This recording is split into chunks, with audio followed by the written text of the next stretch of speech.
We've got Cheats, China, which would be quite nice to have another thief in their team. I'm going to jump into a Yeah, red team. having a Roma to match with Roma is alright, although blue team has a Sikkim, which can properly reveal and fuck you up, Snakes. But, yeah, Shitzy joining in, that should be fine, I guess. So then... Solvis and Solvis. Goddess is a really good side note in my opinion. Lori makes us a bit volatile, and then having Emma plus...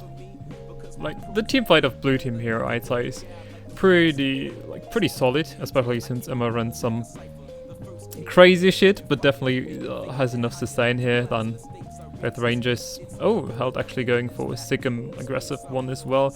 So, Vanish, yes, to do pretty well into the Fireweaver. It's an annoying matchup, but definitely doable.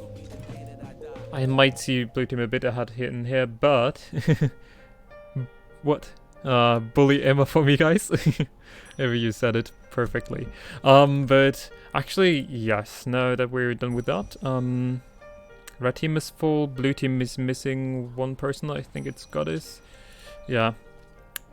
Probably should just share the link here, an invite link, and then we're good to go. So, boop. Just quickly gonna post that in map chat, and hopefully we can start then. I believe we should already go over all the builds and everything. So, also, yes, as you might have noticed, we don't have a face cam this time and all of that. But, interesting. We'll go over the builds right now. Both teams can ready up now. Yeah, so let's go over the builds and everything, as Vanished is picking up a strong Spellbreaker. Kind of outdated side note, as the Warrior hasn't been too favored in the recent patches. Then Held side is rocking the Sikkim Soul Beast, so that's quite annoying reveal for the Thief, as well as a lot of projectile damage and really nasty burst combos. Crayola running the Nate Soldersmith, also another sort of power roamerish build. Lorena going completely nuts mental. She just grabbed a build from somewhere. I don't even know who's responsible for this shit, but it just makes big boom boom. The rocket turret and all of that, it does a lot of damage. And Snickers is trying out the Condi Thief here, something we usually see coming out from Garkas, and that is matched by Sheetsy on his own build. Oh my! Do you all see that? Perfect degeneracy, but after all, I still think he will be doing fine as yeah, Nemesis also joining in for the first time, I believe, running a Burn Weaver, so that's a pretty decent side note. However, since they're sending the Thief onto home, technically one of the side nodes should be having an eye on that, swapping in there. Emma positioning fairly far behind, even though he has a tactic Spellbreaker, which can offer a lot of heal and peel here. But so far, it looks like Red Team might actually collapse onto Emma, but now he's yeah, running to his team, and Red Team doing the correct move on exploiting the Thief that is just capping home node for free. The reason why you exploit it is because yeah, Thief has barely any no pressure, and Cheatsy was forced to use the Dagger Storm. He's also running Bound, which is suboptimal here. However, with the pistol, he has a lot of free stuff on that, but actually gets out alive. And now Nemesis will have to sustain the 1v2 for quite a bit. He could use his teleport there to jump over the edge and everything, but he decides here to knock Crayola down and survive the 1v2 situation. Just being present here alone is probably enough for now, with the dodges, surviving the Condi spike here by Sneakers. However, he's pretty much trapped and off node, and that's not the greatest place to be unless he's now he now has dropped down, and with that we'll have to look what else is happening over on this map. Held is picking that up for free. However, Emma has pushed onto his home node now.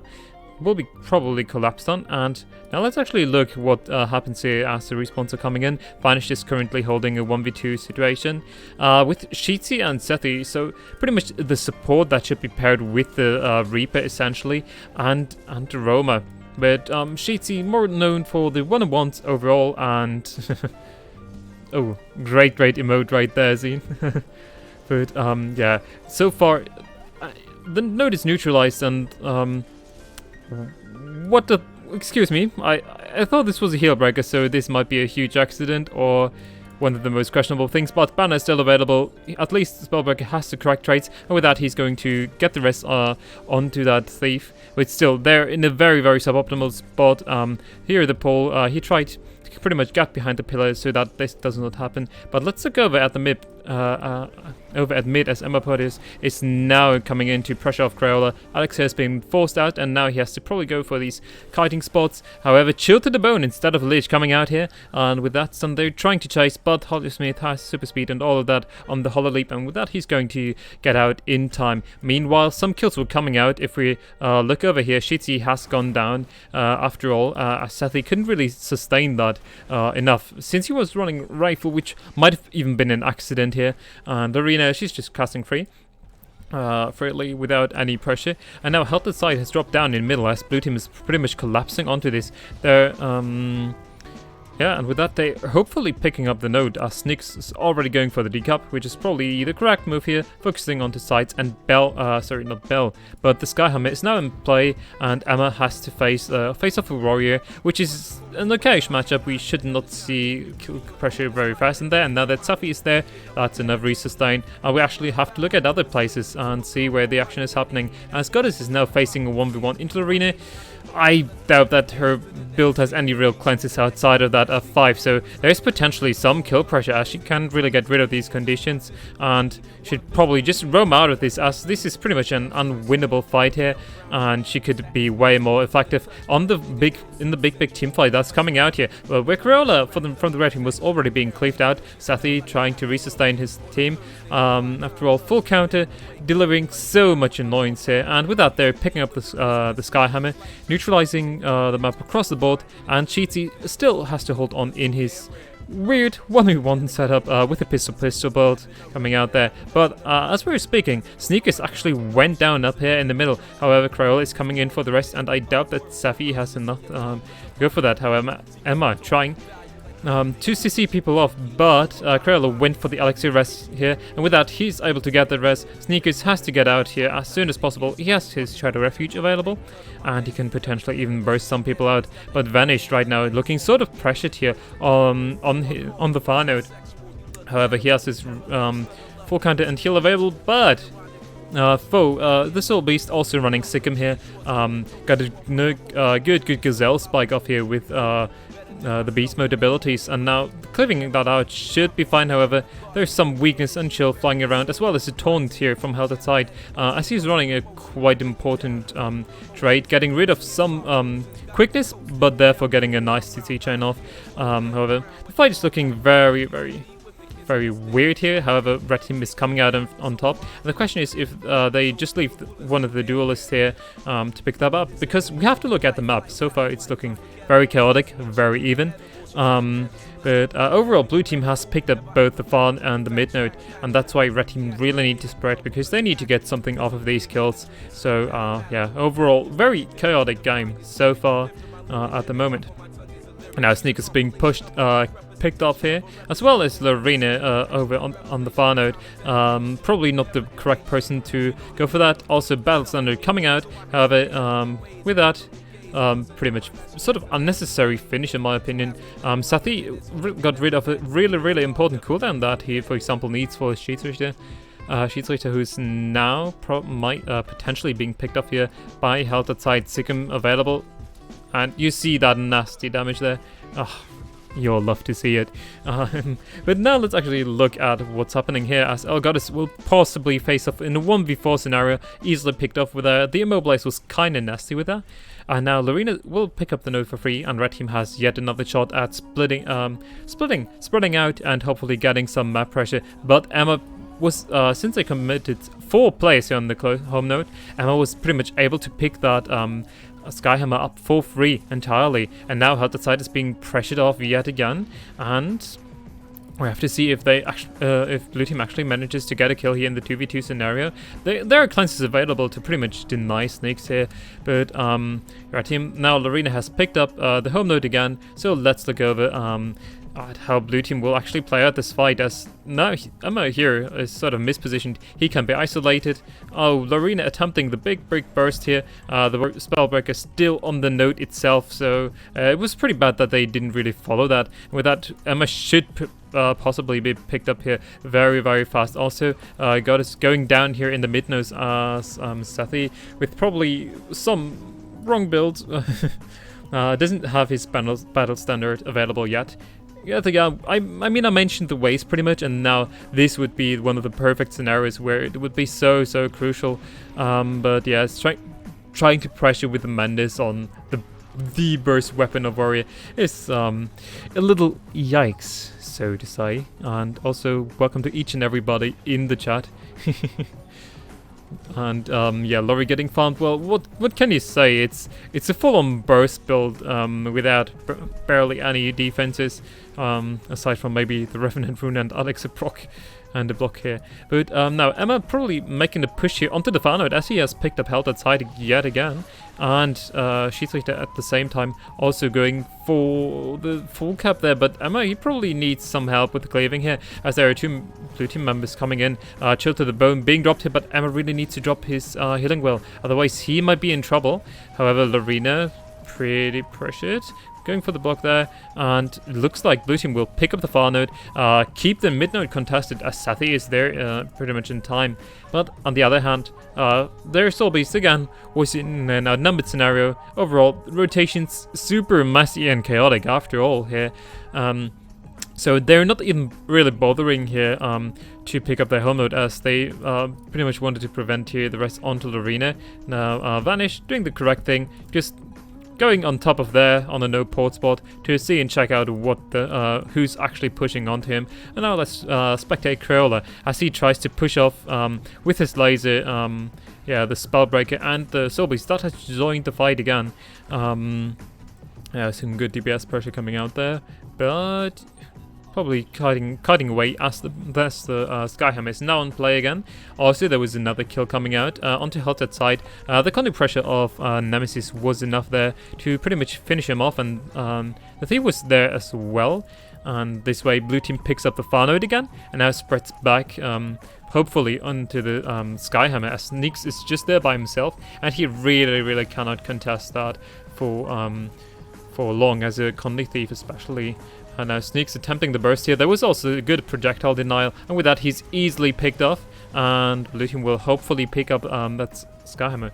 After all, points wise, it's very close. There are kills all over the board, and a very funny thing that we can actually see, as we now have to look, is that both teams are pushing for the far node and neglecting their home node. Foe, however, now picking that up, and Goddess in a 1v3. I'm not really happy with that, because the question is, like, it was pretty good that they did it, because Sethi was not there to rotate into that. But now let's actually look back into the action, as Emma has joined into the fight. Goddess sort of AFKing right here.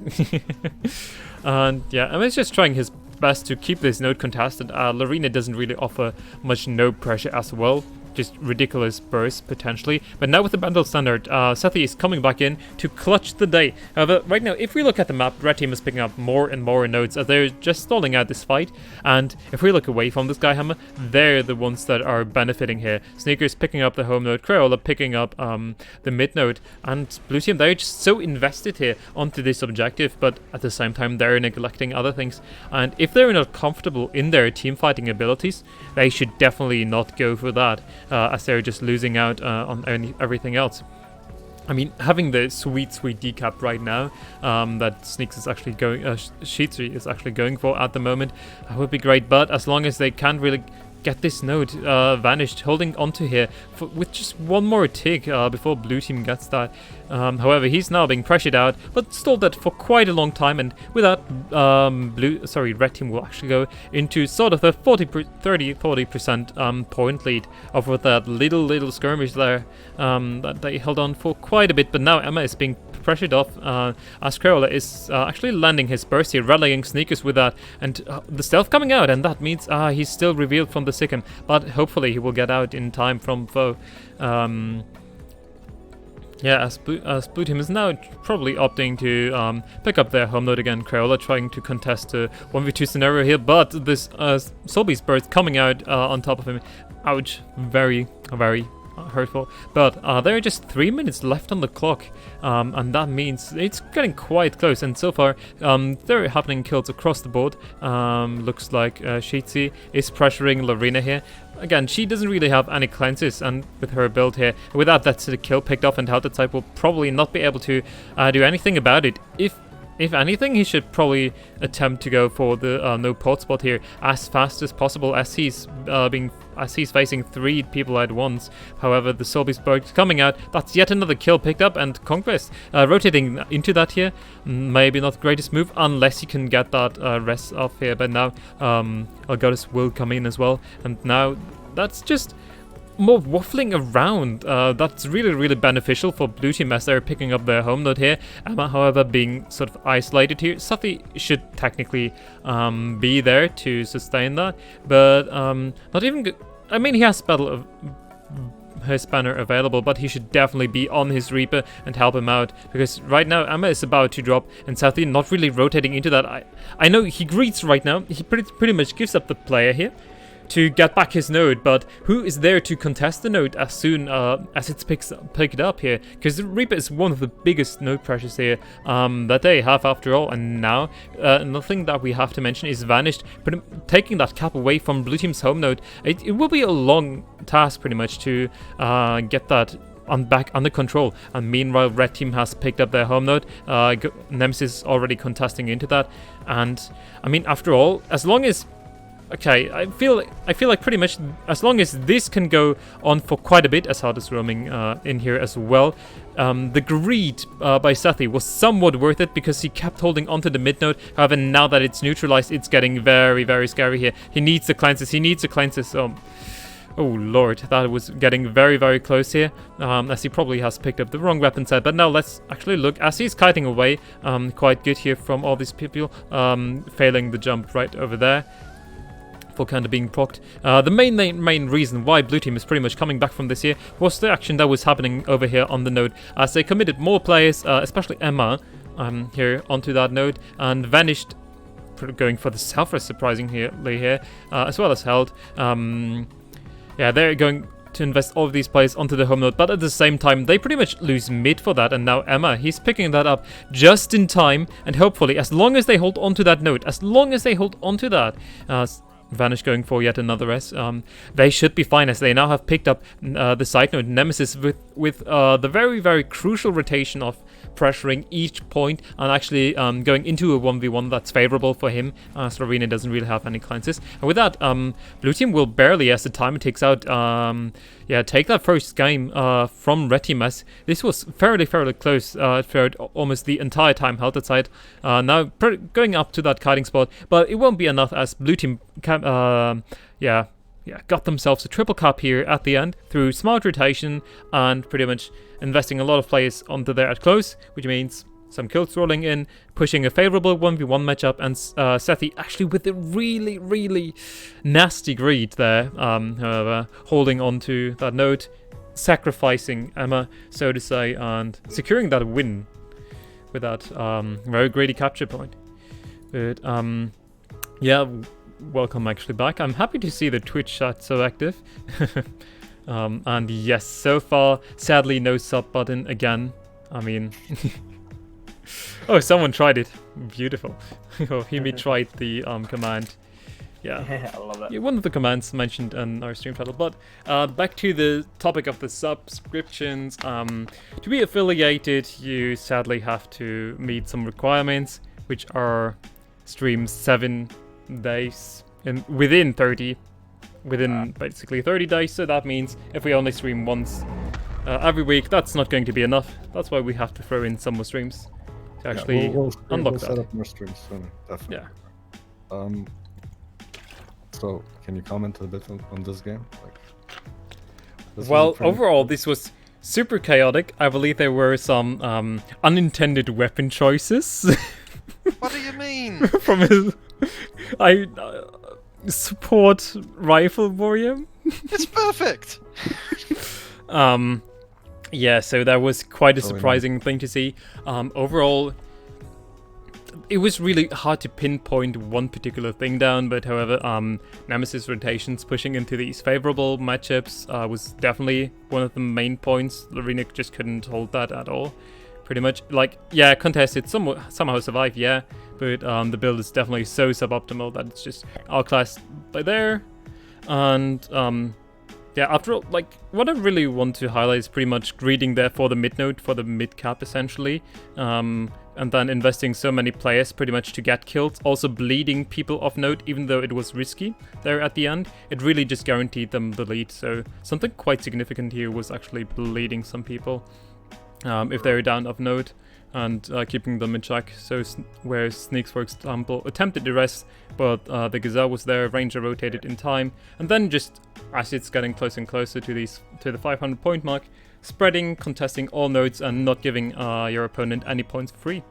And if you have the right persons pushing onto flower, for example Nemesis here, then we just saw, like, in the last minute essentially, a huge point lead building off of that triple cap, off of these flat downs, and the outnumbered situation overall on the map. Yeah, so with that out of the way, I believe we're actually full, right? Also, Yeah, sorry for the ASMR noises. We do have a second arena setup if more people would like to play. It's what we're able to actually mediate as well. It would be self-mediating if it was in the second arena.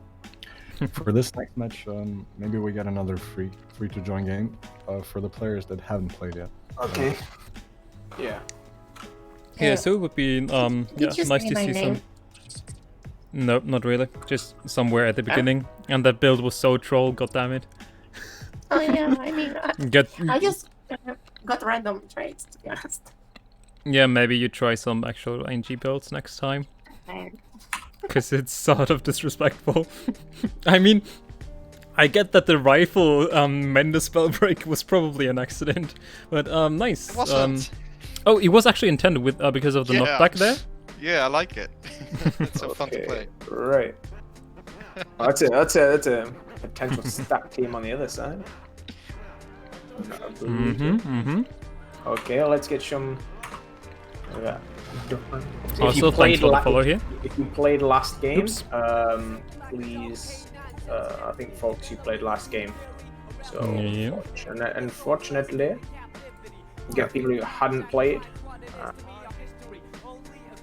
Yeah, just keep that in mind.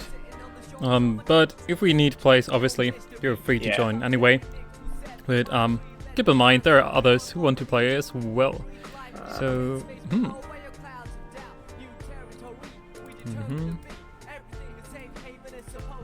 Also, I'm not familiar with all the names, so I sort of have to double check everything. Okay, there's a little bit of a stack on the red team, I see. Yeah, okay, it wasn't. I didn't know that Tsukaya was a corrupted cabbage here. Okay, so Savari Necros also. Do we need to do any mixing? Well, it's good that we have thieves on each team, firstly. But,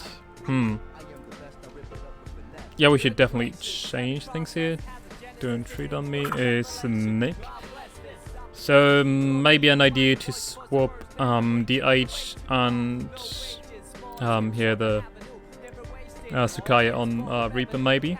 That would be like one suggestion, or maybe change up the Revenants as well. Not sure with that, but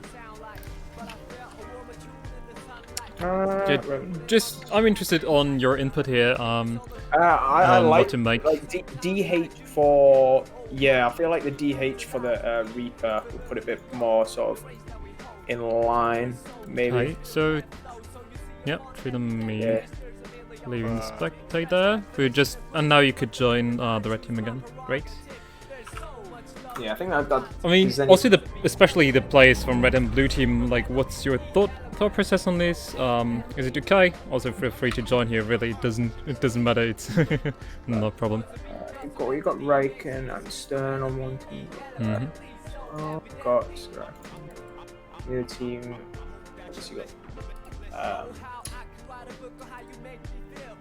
Sorry. Personally, I think it's alright. Probably be. Cool. Then, I don't want to play against Deadeye. Where's the... Oh god. Oops, also quickly move Kaya back up here as we're swapping the teams around. But what do you mean it's not Deadeye so far? It is. Oh yikes! Okay, that didn't update. I see. But it's a lovely map to play as a Deadeye. I mean, you could. That's when you spec into and go, okay, let's just bring a fuck ton of projectile hate and just render it useless. Also, another thing that someone mentions right now is that the arena is full. So if there are any spectators who are just here for spectating, not participating, it would be great if you could leave so that others can actually join in here. Because we got a Twitch stream set up. I mean, it's linked in our general chat. Yeah. I just try my best to cover pretty much everything that's happening. I know being a spectator, some voyeurism is also nice, but yeah, if some could leave, as we have quite a big request this Sunday. I think most everybody right now is here to play. Aren't they? Just asking, that's why. But yeah, also if someone could type that out in the map chat, that would be great. Okay. But both teams agreed to this. I mean, of course, that I hurts, but hey, it's Failaf. It's his specialty, so I'm happy to see that. Aw. Ash's in the chat push, Darren. So I believe we can pretty much start, so... unless there are any complaints, join your team channels, and then we will go over the builds and ready up as soon as possible. Oh. Someone beat me to it. Huh? Someone beat me to it. Right now. Okay, I think people going to the... Okay, we need blue team. Okay. 2 players missing on blue. Yeah. That's Wizard, I believe, and I'm not familiar with both Fluffy and Wizard. That might be a little bit underpowered. But I mean, they got Reichenstein and Capuchin. Although all of them are muted their chat. Oh my god. That is... Round. We didn't have any voice communications last round. I mean, we intend on having some good communication, having players engaged, but it's hard to force them, obviously. Yeah. Then let's pray for some pings. As we quickly have to go over these builds here, we see Power Renegade, Deadeye coming out from Failaf, quite nice build here. Sorry, going for the side node Core Ranger, as well as Mother of Karens running the Hollow Smith. That will be matched by Riken as well. Then Don't Treat on Me, actually a Burn DH coming out here, running the Dragon's Maw. Some quite nasty burst, and CC lockdown with that, as now Failaf will offer Smoke Field, but not too many combo finishes in there, so that's not a lot of stealth. Riken, however, is now pushing in into Sari. He runs the Nate Hollowsmith as well.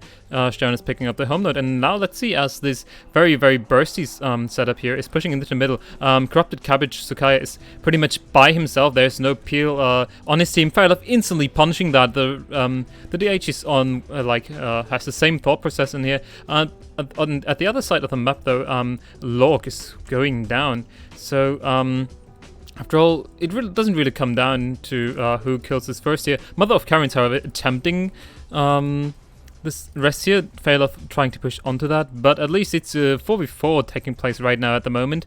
Another good thing to mention is that the far node has been neutralized, however, Failaf offering so much range pressure here with his Deadeye, trying to pressure off the Revenant as he now has dropped his heal. Actually forced to Dagger Storm as multiple people are now rolling in, Shadow stepping out, and actually going for the weird wacky teleports. Our camera is bugging out a bit because it's too much, but we also have to go back to our normal screen. I'm sorry for that, and with that they will pick up Fluffy Fluff. Not any rest potentially here coming out from the Blood Necro, as they're clearing out too fast, and with that the Necro should be able to be isolated quite fast. As Sukai already mentioned, it's a really tough matchup for him. At the same time, Riken was picked off here over on the far node. It's sort of overextending here. Now let's actually see how this after all plays out, as Stern is still holding on to that mid node, so therefore getting a constant take in. Avoiding actually the Dragon's Maw of the DH. That's a crucial crucial dodge right here, now forced probably into his renewed focus as there are barely any cooldowns available. Still not going for that, surprisingly, but here we see the greed. And with that, red team will pick up more kills, and hopefully they will spread out, and yeah. So at the moment, red team are doing a really good job of snowballing. They got 2 kills down. They chased that. They greeded for that 3rd kill. Once you get that 3rd kill, it's very, very easy to sort of snowball and apply pressure for the whole rest of the map. Now they're going to be in that comfortable situation with the two node caps. This is where they really need to sort of not be greedy, which it looks like they are going to do. So red team are pushing in onto the blue team's home node. And down actually pushing here. Sorry to interrupt here, but he's actually pushing for the mid node, for the far node. Pretty much spelling out as this is pretty much a move of I don't trust in this team fight. And now Wizard actually getting out here. Sukaya trying to sort of survive, but he doesn't have a lot of line of sight, and therefore the Deadeye, for example, could pretty much free cast on him. Red team invested for their 5 players onto that far node, and now we see the Thief picking that up, and Xian pushing onto an uncontested node. He really wants someone to face him 1v1 because otherwise his bunkering is sort of useless now. The SD Daredevil contesting into the DH here. Point example. This is exactly what happens quite regularly in ranked gameplay. Teams often win the team fight on the mid fight and overextend onto their far node, basically giving up their entire win condition of holding 2 nodes. If they sort of sit there and maybe send in the bunker onto the far node, the blue team has to invest a lot of resources into their own home node in order to generate the power. But instead they're pretty much going for the 3v2 or the 3v3, and they actually got 1 kill out of that. But we see Sukai just hovering around, sort of using all of these no port spots, really not contesting the node as he's too reliant on some peel in here. Actually a good usage of the Reaper Shroud too with the jump, actually picking up Lork here. The mantra, yeah, the mantra of Karen's, god, what a cancerous name.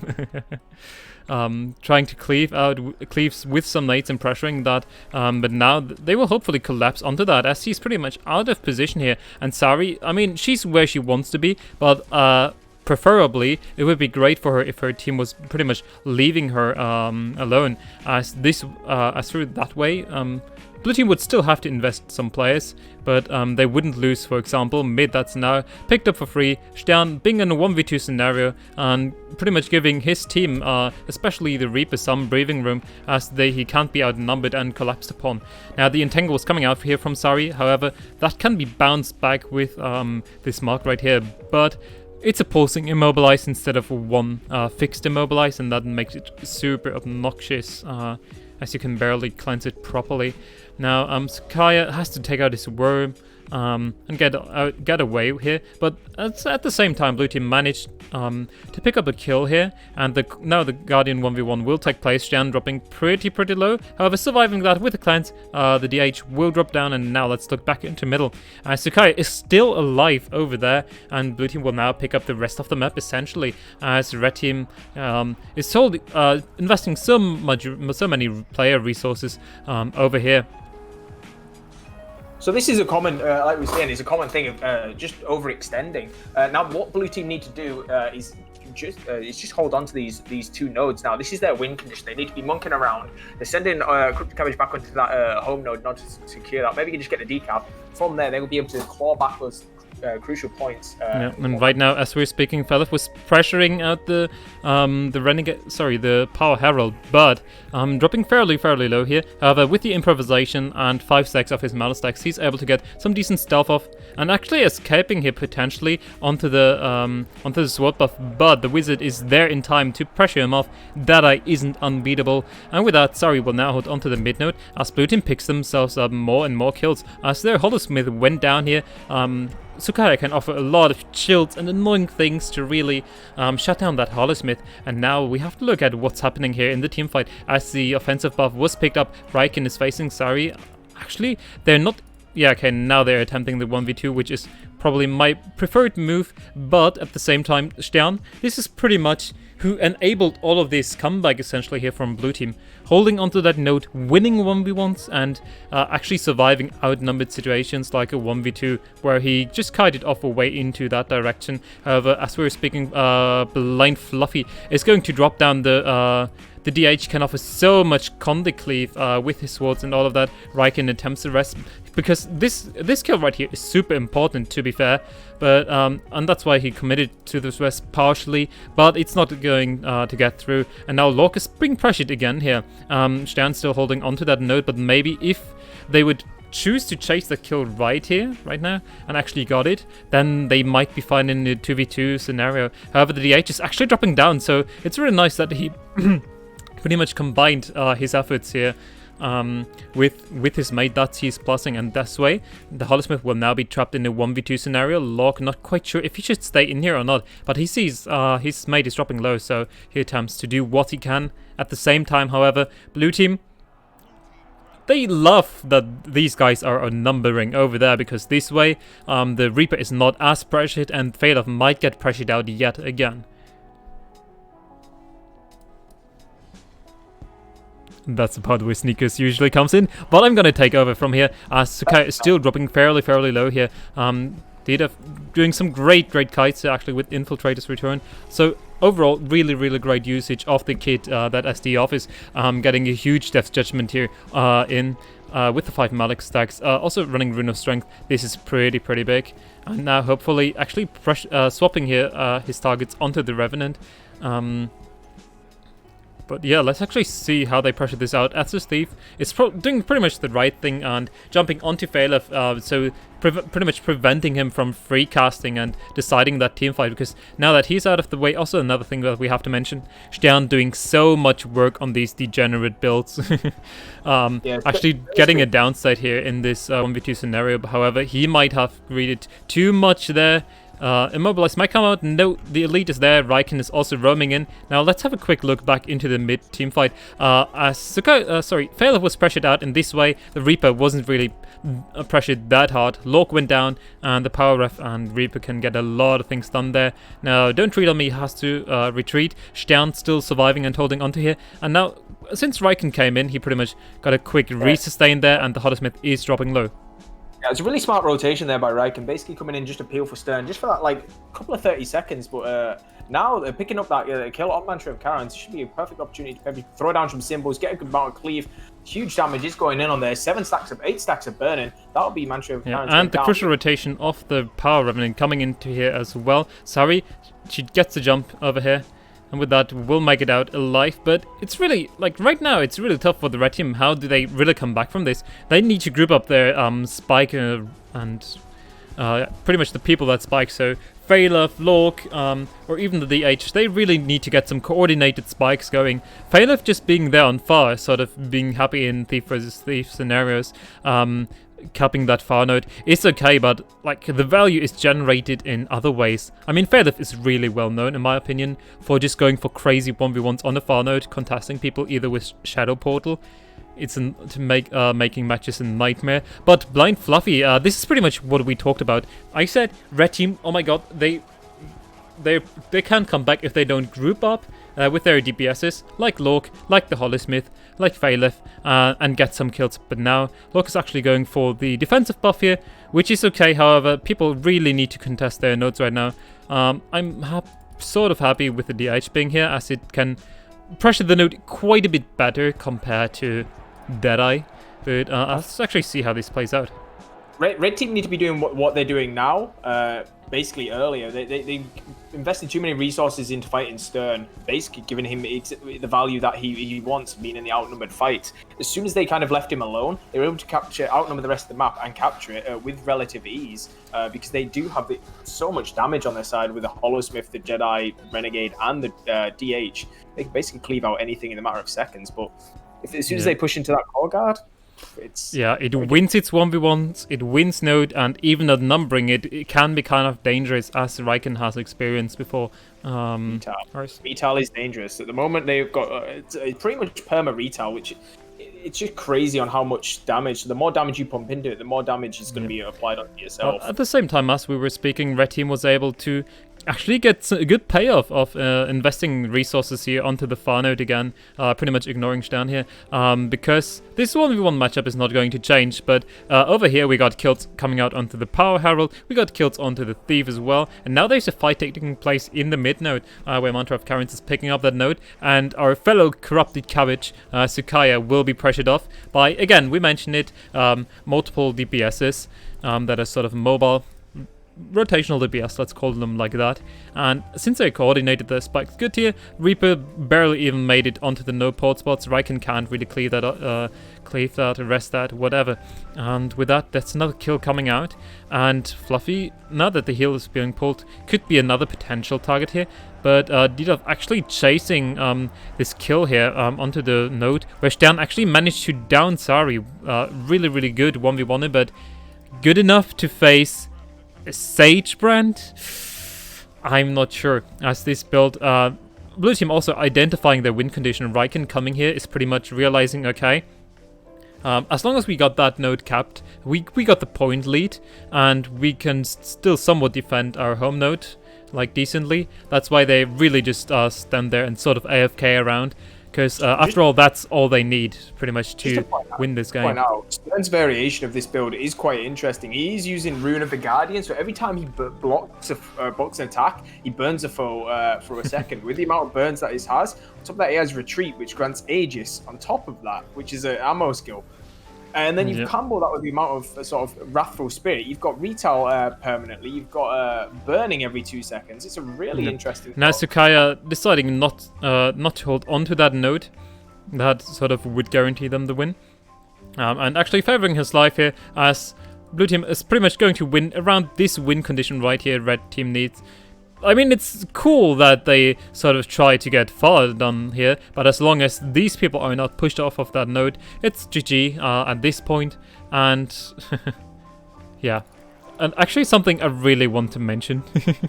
Some people try to tell me Core Guard is useless now. No, it's definitely not. Nothing about the stats in the recent balance patch has been changed. The only thing that has changed is this particular trait right here. Which usually would increase the radius of the symbols, but that is not happening. We still see the same amount of retaliation uptime, the same amount of heals, DPS, pressure, etc. And just such a potent side no build still. So yeah, to have a I'm not sure if we should go for a quick breakdown of that game or just get into the next one, as we probably have a lot of players waiting. Also, since the arena is probably full, I have to mention it again, obviously, or even in map chat. Actually we're 24 out of 25. In case there are just people who want to watch and not really engage and join here, we got a Twitch stream set up over at Twitch TV/Arena Labs PvP Guild Wars 2. If you just search for Arena Labs, you will find our channel directly.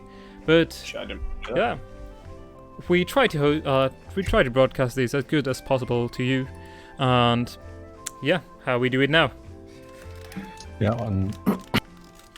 we can go for team captains now, as you said. Okay, should we get people who haven't played yet? There's a look at this name. Look at this name. Do we? Oh, can we get? Not only the name, well, actually, yeah, well, actually the builds, because it's one of the few builds at the moment that I sort of enjoy, which is Chronomancer. Yeah. Pumping out some crazy combos essentially with Continuum Split, and having your illusions be super, like your phantasms be super obnoxious through the usage of Chrono Phantasma, which summons them a second time. So one thing that is being discussed, we're pretty much holding Mesmer back from the meta, is Glob. Once Glob gets sort of tuned down, I feel like Thief has lost its huge kind of punishing potential on Mesmer, and it might hopefully sort of bring Mesmer back into the limelight. But when will that be? We will see about that. But now that we got two team captains, two team captains, we can just quickly decide on who's starting first. Red team hats, blue team tails, the usual. Finally, and it's tails, so that means red team starts with the first pick. Also, to make it easier, maybe type type the classes that you play in chat in case people are not as familiar with you. But yeah, just to make it a little bit easier for the people who have to pick, we suggest typing a map chat as it's sort of easy. But also, if you're here in the Discord call and don't have social anxiety like a lot of us, including me, just unmute your mic. Anyone want a rifle shoutbreaker? Oh, God. The best side note ever made. We're gonna try and avoid meme builds, guys. We'll try. We had the free for alls. That's usually where we can get that stuff in. Yep. Because Lorena, we want some good content and not just you getting farmed for 15 minutes. That's why. I'm trying to not get farmed. Yeah. But yeah, this time keep it a little bit more serious with the builds and everything. As some people love it that way, some people hate it to just face meme builds or something like that. So at least in the team captain drafts, for example, we want some more competitive integrity.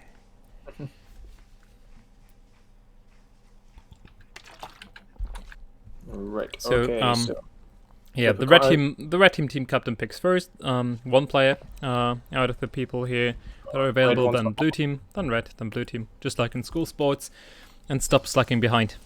Otherwise, we'll get very annoying. Have we not got any grenade abusers? Oh, I want the conquest dude. Oh, Krail, you're being summoned, buddy. Hi. By a rubby spolgy woolgy. Ooh woo! Okay. Yeah, good that we got that out of the way. Both of you have really degenerate names, not gonna lie. Get it all out of your system, man. You got Boom Shack on. Oh, nice! Boom! Boom joins! Lovely. Because you can't use it with your... Oh, sorry. Tune in, by the way, folks, tune in for the podcast. It'll be released tomorrow, where we talk to Angels, who is obviously a nade abuser. As Oh, nice. Obviously. yeah, everyone. It doesn't matter how long you've played NG4. You're just a nade abuser.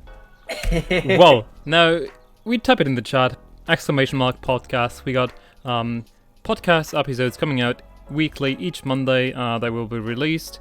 We got some various guests on, ranging from community heroes to former pro players, potentially in the future. We're still waiting for you, House Up. But yeah, just if you want to get some entertainment, I know that content has been a little bit dry for the PvP scene.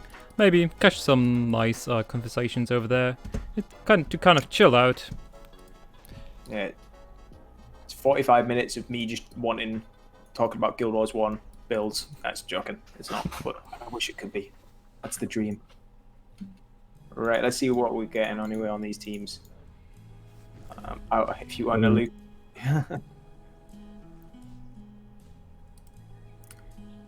I mean, it's pretty nice to see Mesmer, right?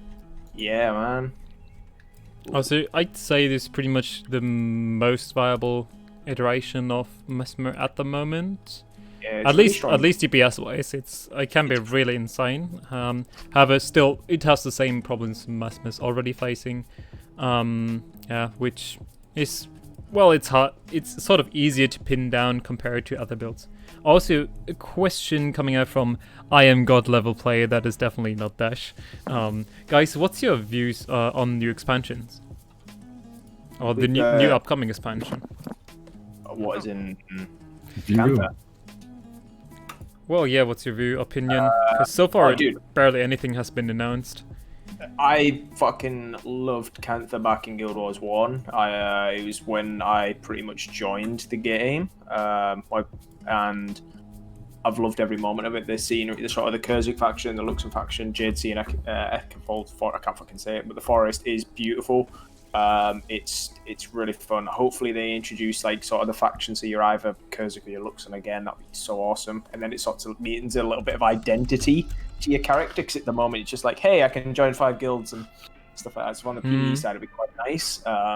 But also when factions came out, it brought some more PvP modes in the way of alliance battles and things like that. So fingers crossed for stuff for us. So But well, we can see how they pretty much implement all of this, or like if they try to bring the features back.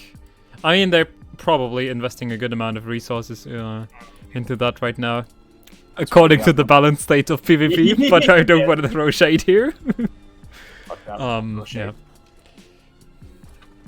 Nah, it's they're obviously putting a lot of effort into it because I think Faction is one of the most beloved campaigns from the original game. Well, if you say so, I mean, I can just agree. I never really played Guild Wars 1, and I'm not quite the player for MMORPGs. I'll throw it out there. The starter island of Xingji, what you've seen in the new fractals and stuff. I haven't even played the new fractal level, but it's all like old, like Japanese sort of culture, like China culture and things like that. So, which is really nice. And then you've got sort of like a frozen, or the Jade Winds. That imagine that across an entire sea. It's really cool. It's so nice well. I mean, I'm not too keen on anything regarding open world living story stuff. I'm not even paying attention to that. So I mainly just hope that in case they bring us new elite specs. Point out, right? So Sari's being like PvP become even more wrecked. The thing is, I feel, because as far as I'm aware, CMC is being, or like there's not enough updates because the people out there, all the resources are in the new expansion, which I hope they're bringing sort of like CMC on that point, so then it's not just a complete shit show. Yeah, definitely. That's what I'm hoping. I don't know. But... Yeah, but now five members on each team, so finally we are done with the draft. Proceed to join down in the blue and red team's team channel, so we can hopefully get started here as soon as possible. So again, we're 25 out of 25 people. Keep in mind, if you just want to spectate, not really plan on joining, we got our Twitch stream up. So yeah, that would be pretty amazing. If you could leave, as there's quite some demand on people who want to join in here. So that these can actually be picked here. But 4 out of 5 people that can talk on the red team. Pog, champ. Now let's see, blue team still missing Boom.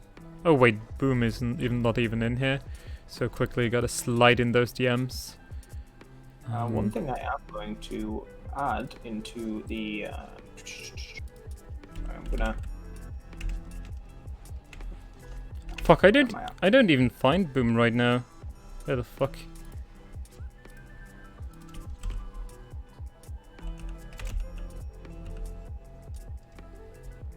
There you go. That's what I wanted. Yeah, because we pretty much want people to be present here in the Discord itself. So just gonna use that then here.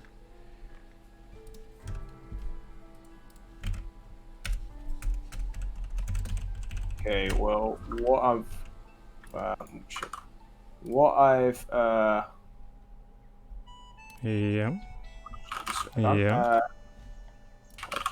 okay, so what I'm adding right now, I've just added into the chat, I've just added a wee command, which is going to be CMC podcast as well, while we're all getting this ready, because we have actually got CMC coming on the podcast next week. I'm right, Krill? I'm not being an idiot. Oh, is Krill even in the chat? Oh, no, he's on the game. Yeah, so we've got CMC coming on the on the podcast next week. We kind of want to involve the community as much as we can, because obviously there isn't much conversations or communication from ArenaNet. So we want you guys to sort of put forward questions. If there's any sort of big heated topics which is being sort of cried out, we're going to try and we are going to bring them up with CMC, which is going to be pretty cool. There are certain things he can and can't talk about. Obviously, expansion related, he definitely cannot talk about. But if you sort of go, why is Nades busted? Why has it been 8 months? Hopefully, we can get some answers. Yeah. It'd be good. And also, if you want to just go, what's it like to develop a PvP map, for example, sort of here's from developer point of view, it'd be pretty fun. But anyway, let's get on with it. Yeah, let's get started.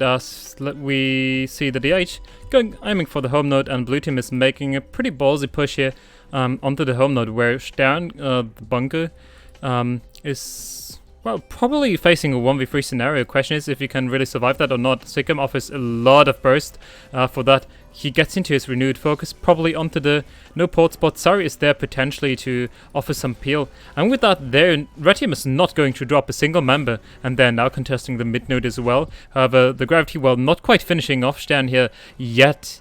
Conny pressure coming out from Benzo. But so far, the DPS pressure is there. Stern is going to drop down, however. The Gravity Well coming out here, and with that they are actually able to get off the cleave. However, Sari committed too hard, as Boom with his nades is offering so much DPS pressure onto that. Grenade Barrage not quite connecting there. Let's look at the other members here, as the Sobies was able, with his mates, to cleave Sari out entirely. But Stern, he can probably sustain that for quite a decent bit here.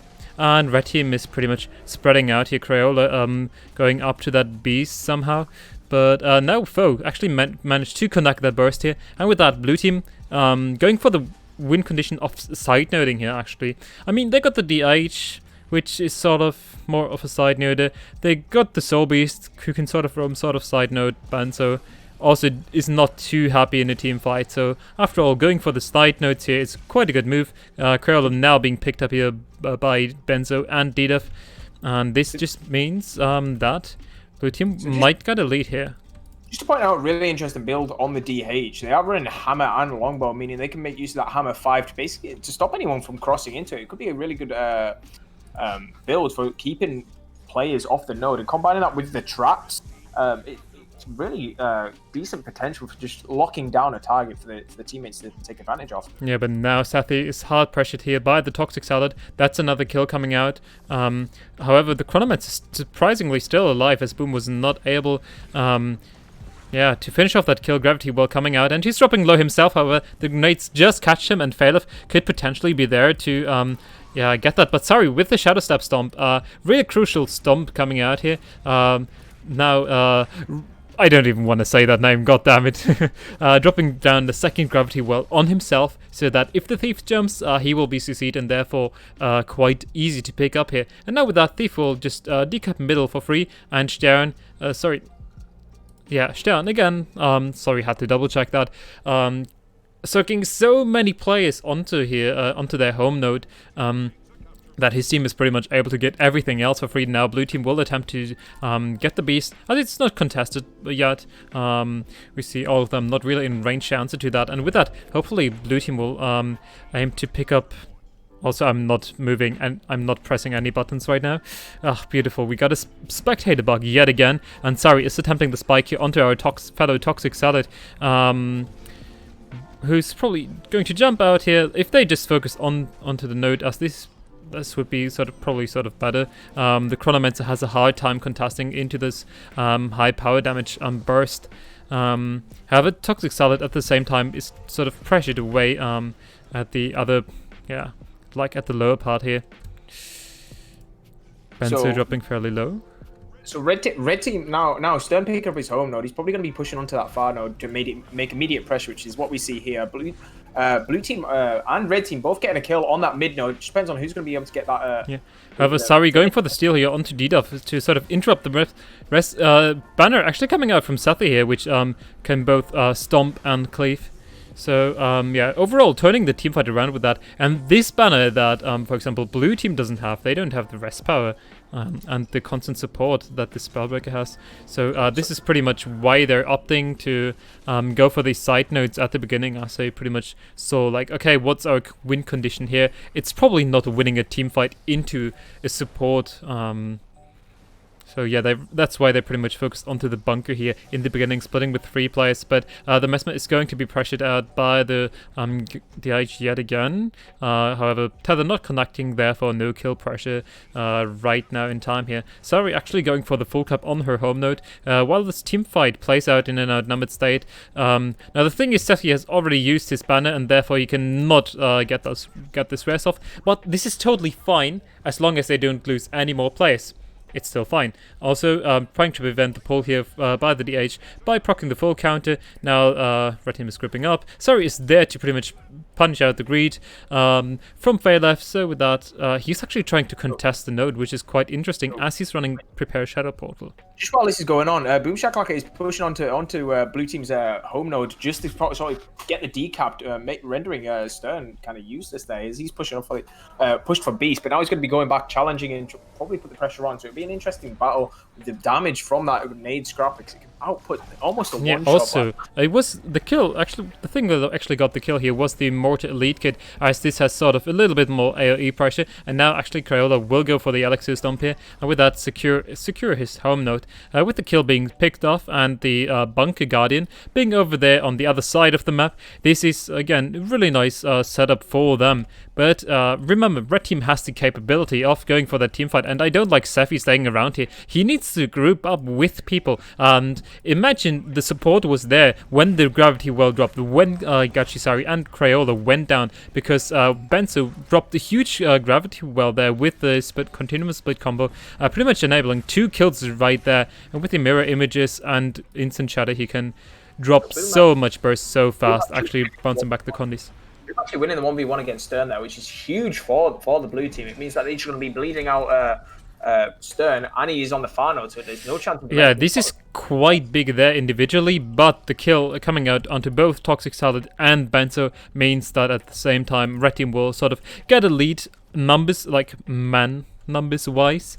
But blue team, they're again in pretty much the sort of map state that they want to be in, controlling the side nodes. However, the only one contesting the mine right now at the moment is the Deed of Man himself, the ridiculous side noding thief, as I like to call him, because with that shadow portal, he's exerting so much map pressure and pretty much being a bane of others. Also deciding not to go for shadow arts but deadly arts instead, as we see some quite juicy bursts coming out from that.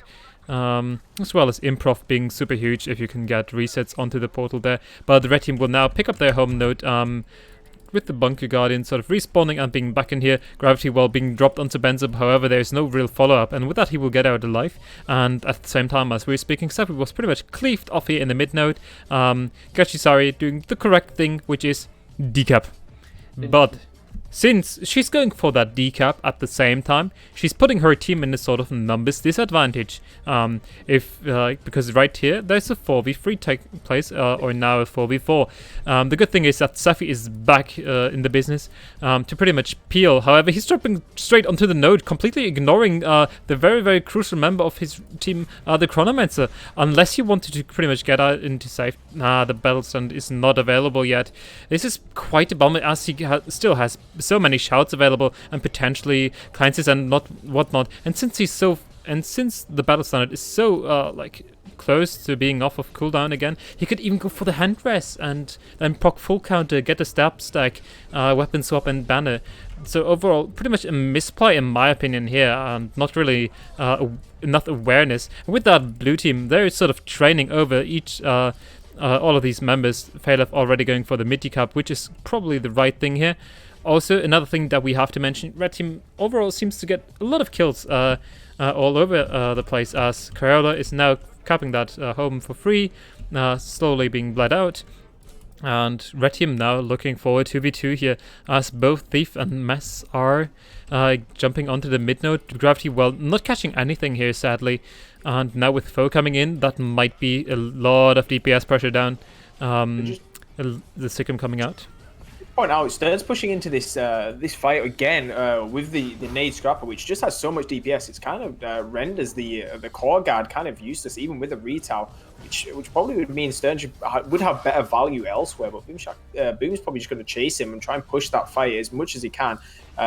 Meanwhile, we've got on the blue team's horn, we've got a 2v1 with Crayola. He's going to be creating huge value there. Just by probably rotating into that bailing her out, but the real action that's taking place right now, a huge nade burst coming in there on the home node. I mean, I feel like this, if they can get the kill here, that would be really, really deciding, so that they can get pretty much points ticking again. Annoying line of sight here. Faelef not able to get that kill off just in time there, but blue team, good that actually Boom, the madman himself, pressuring out with all that DPS, the core Bunker Guardian, but now finally, Philip was able to pretty much get the pick here onto the DH, and this is looking pretty grim here for the blue team, as they really need to get all these nodes back in play. Also, at the same time, there's a 2v2 taking place on the mid node, which blue team actually won, so this might be beneficial here for them. Stern just straight up pushing into that 1v1 again, hopefully getting a decap, and this is so crucial. Just point out, Stern once again pushing into that 1v1 against Boom. I don't know if it's a favourable match, but he's lost to the 2 fights he's had against him. He probably should be rotating out and trying to either push onto that mid node and just hold it, rotating out and disengaging that. But meanwhile, we have got Ruby's kind of pushing into that. Maybe be able to help Stern. That is all he'll need. He'll just need a small amount of peel onto that Boom to allow him to get that node. Meanwhile, we've got Fox pushing in to create a 2v2. This is probably more favourable into the red team, as they have picked up both side nodes for their win condition here. Be enough to core it back. And now, weirdly enough, Sephi is going to rotate into the close node, which is sort of weird because, like, you really don't need that peel so hard in the matchup over there, as you pretty much want to enable a team fight. Because remember what blue team did at the start, split for side nodes because they don't want to face this team fight. Sephi could pretty much enable his team to get even back the control over middle. Now at this time, Boom Chakalaka and the Sigma Solbeast are able to pick up Stern yet again. Because because of the immense power pressure coming out here. Chronomancer doing the right move of just sort of staying away from that, but just being instantly picked off by the sheer amount of burst damage coming out from this build. Rune of the Mesmer, kind of nice choice here. And with that, blue team, Beast could be an option, honestly, at this point, as they're dropping, as they're getting very, very close to the 500 point mark. Boom Shakalaka actually going for the rest on here. And now Sathi is in mid. Sorry, is there. Not really a good pairing of support and DPSs here, however. Now he's attempting the rest. Does he have any... Okay, Benzo has his downstate ability, as well as some CC, but he doesn't use it. And with Sari being down here, Sathi has the banner available. Not sure if he wants to use it on that. The question is, like, what do they really want to pair the support with in here? Now, he holds onto his node for a little bit longer, but at the same time, Crayola went down on the far node. And with that, blue team is looking super, super solid as they neutralized this node again. Stern is now uncontested on the home node, but if they just hold onto their nodes, now with Sephi being picked off, this is a win in the bank for the blue team. So this might be a real interesting thing. Dido getting the decap if as Stern is pushing for that, pushing for the beast there. But and potentially even not there in time. This would be this should just be such a brutal flex, both decapping and then stealing away the beast for the last necessary 25 points here at this point. But nonetheless, great rotational play here coming out from both thieves after all. But red team not really playing to their strengths here with a spellbreaker, in my opinion. And yeah, after all, like, we saw some great gravity welds, dropped down by both the Chronomancer that shall not be named and Benzo. So yeah, now actually all they need to do is hold onto their mid node, as the red team has picked up both the side nodes, but it's not going to matter. Blue team takes away the win, and with that, actually Thief top damage. Sneaks, do you have a take on that? Thief top damage while those are hollow. So what are we going to say to Crayola when he comes back? Oh no, that's not what I meant. Thief no damage. Yeah, there is Thief no damage. If there's no damage, we all know this.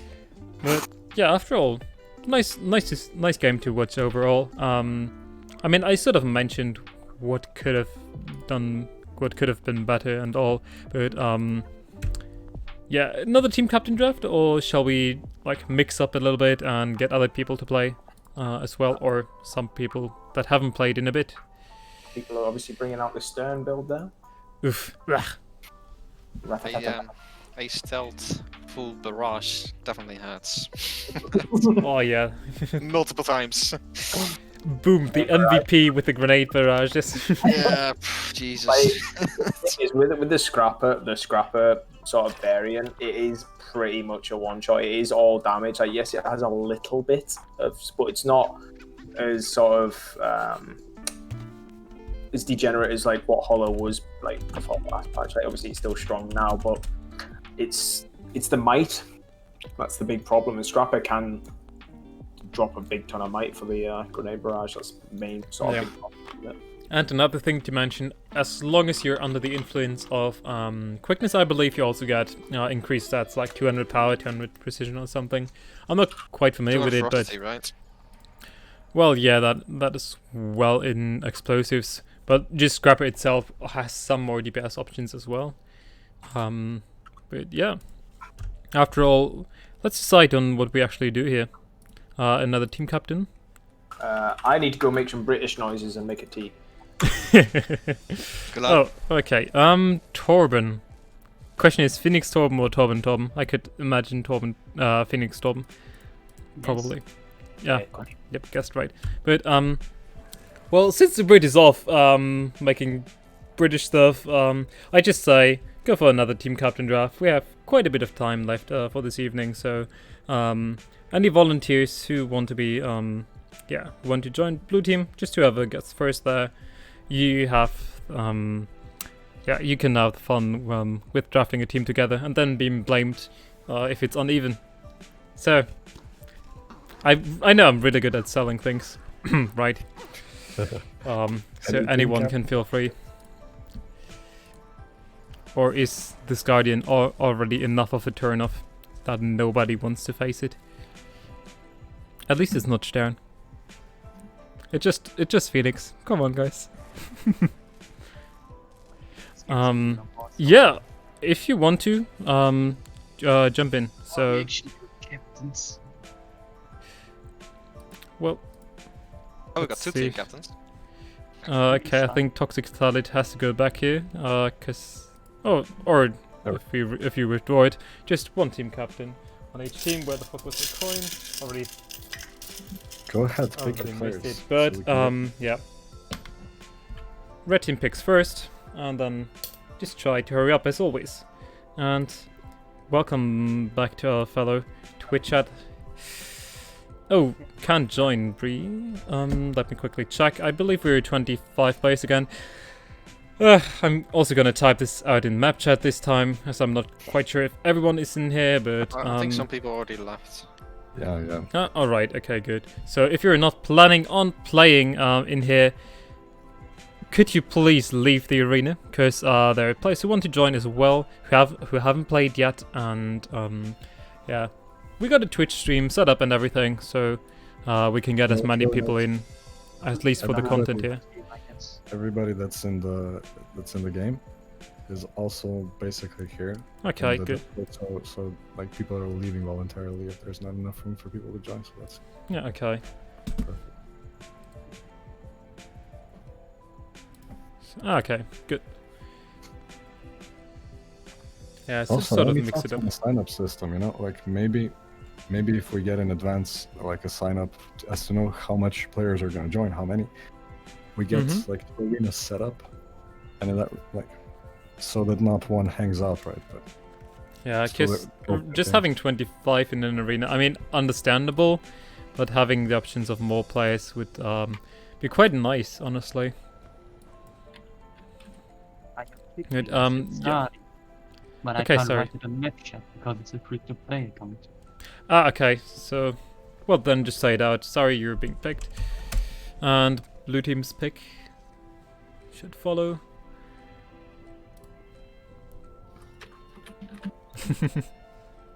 Yeah, join red team.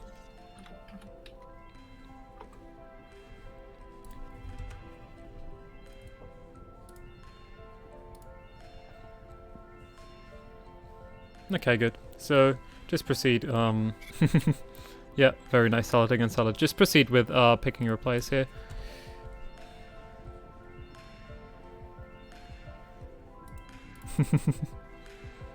I mean, also to make it easier, essentially. Oh yeah, if you joined in as a team captain, that's why. If you don't want to, just rubbish bougie wougie. God damn it, I said it. Can do that as well if you do want to instead. But also typing out your the stuff you play also can make it easier for the team captains to decide there, just spontaneously. As I know, it's sort of hard to keep track of all the different names here. Okay, Breezy's for the blue team. Any baguettes in the chat, Balzadar, that's the spirit. So, yeah, red team's choice again, but yada yada yada. We know all of this. And again, I mean, But I cannot. since Sneaks isn't here, I can do this for him. We got some, yeah, we got the bot finally. And for the next podcast episode that's coming out tomorrow, we got Angels as a guest. He will be joining in. I'm not quite sure what they've talked about so far, but there's a weekly podcast from our team as well. If you feel like having some more content, there you go. Also, we will hopefully get like next week a podcast together with the balance stuff. CMC from ArenaNet. So again, I mean, I can just post it again with this. We actually have a questionnaire going on the forums. Yeah, so that's posted in the chat as well here. Check it out and post your questions there. CMC. Riken for red. Just pretend as if he was picked in case he's AFK and just continue to get some more members as we want to avoid downtime obviously. Benzo. Oh no, never mind. DDF being picked here actually. Just quickly. So we gotta yeet him out. Cause after all, Toxic Solid is the leader in here.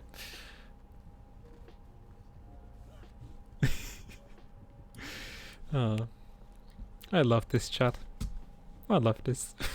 Become friendly. Yeah. Band. Yeah, I'm gonna hot stomp you in the PMA way. What a nice thing to say. That's right. Yeah, I'm gonna win in a competitive and a friendly manner. Yeah, it's like the equivalent of like, right. I'm gonna take her home. I'm gonna like have a nice dinner. Maybe take her out for a meal, and then I'm gonna call her as well. Good. Yeah. Yeah. After all, wait. Dilip was picked for the blue team, I believe, or is he not in here anymore? Okay, he still is. Let's go. I mean, as far as I correct understood correctly here, because Toxic Salad said DDF. But yeah, red team choice. Hurry up, guys. Yeah, one more thing. Some people playing again and again. We need newbies.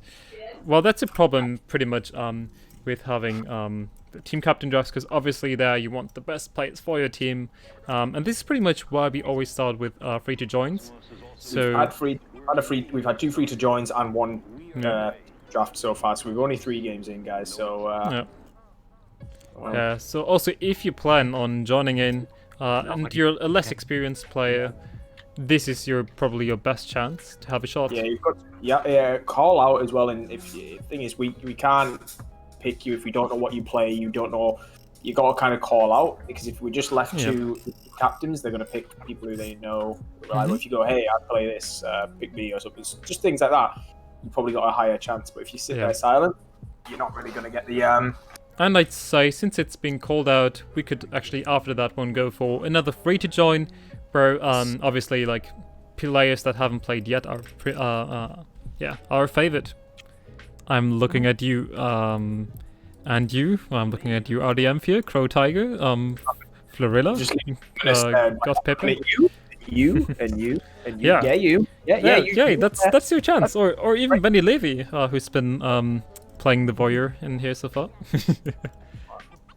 I was just gonna say, even you. Yeah, you. Yeah. Is that over there? Yeah. Even you, Twitch chat, if you join in here with the exclamation mark join, you'll find our Discord over there. There you find all the necessary information essentially on how to join in here. It's quite simple. You join the Discord, join the call. Also, thanks for the follow. You behind the monitor. Yeah, we're including you. You can join as well. Yeah, enough of the silly moderation.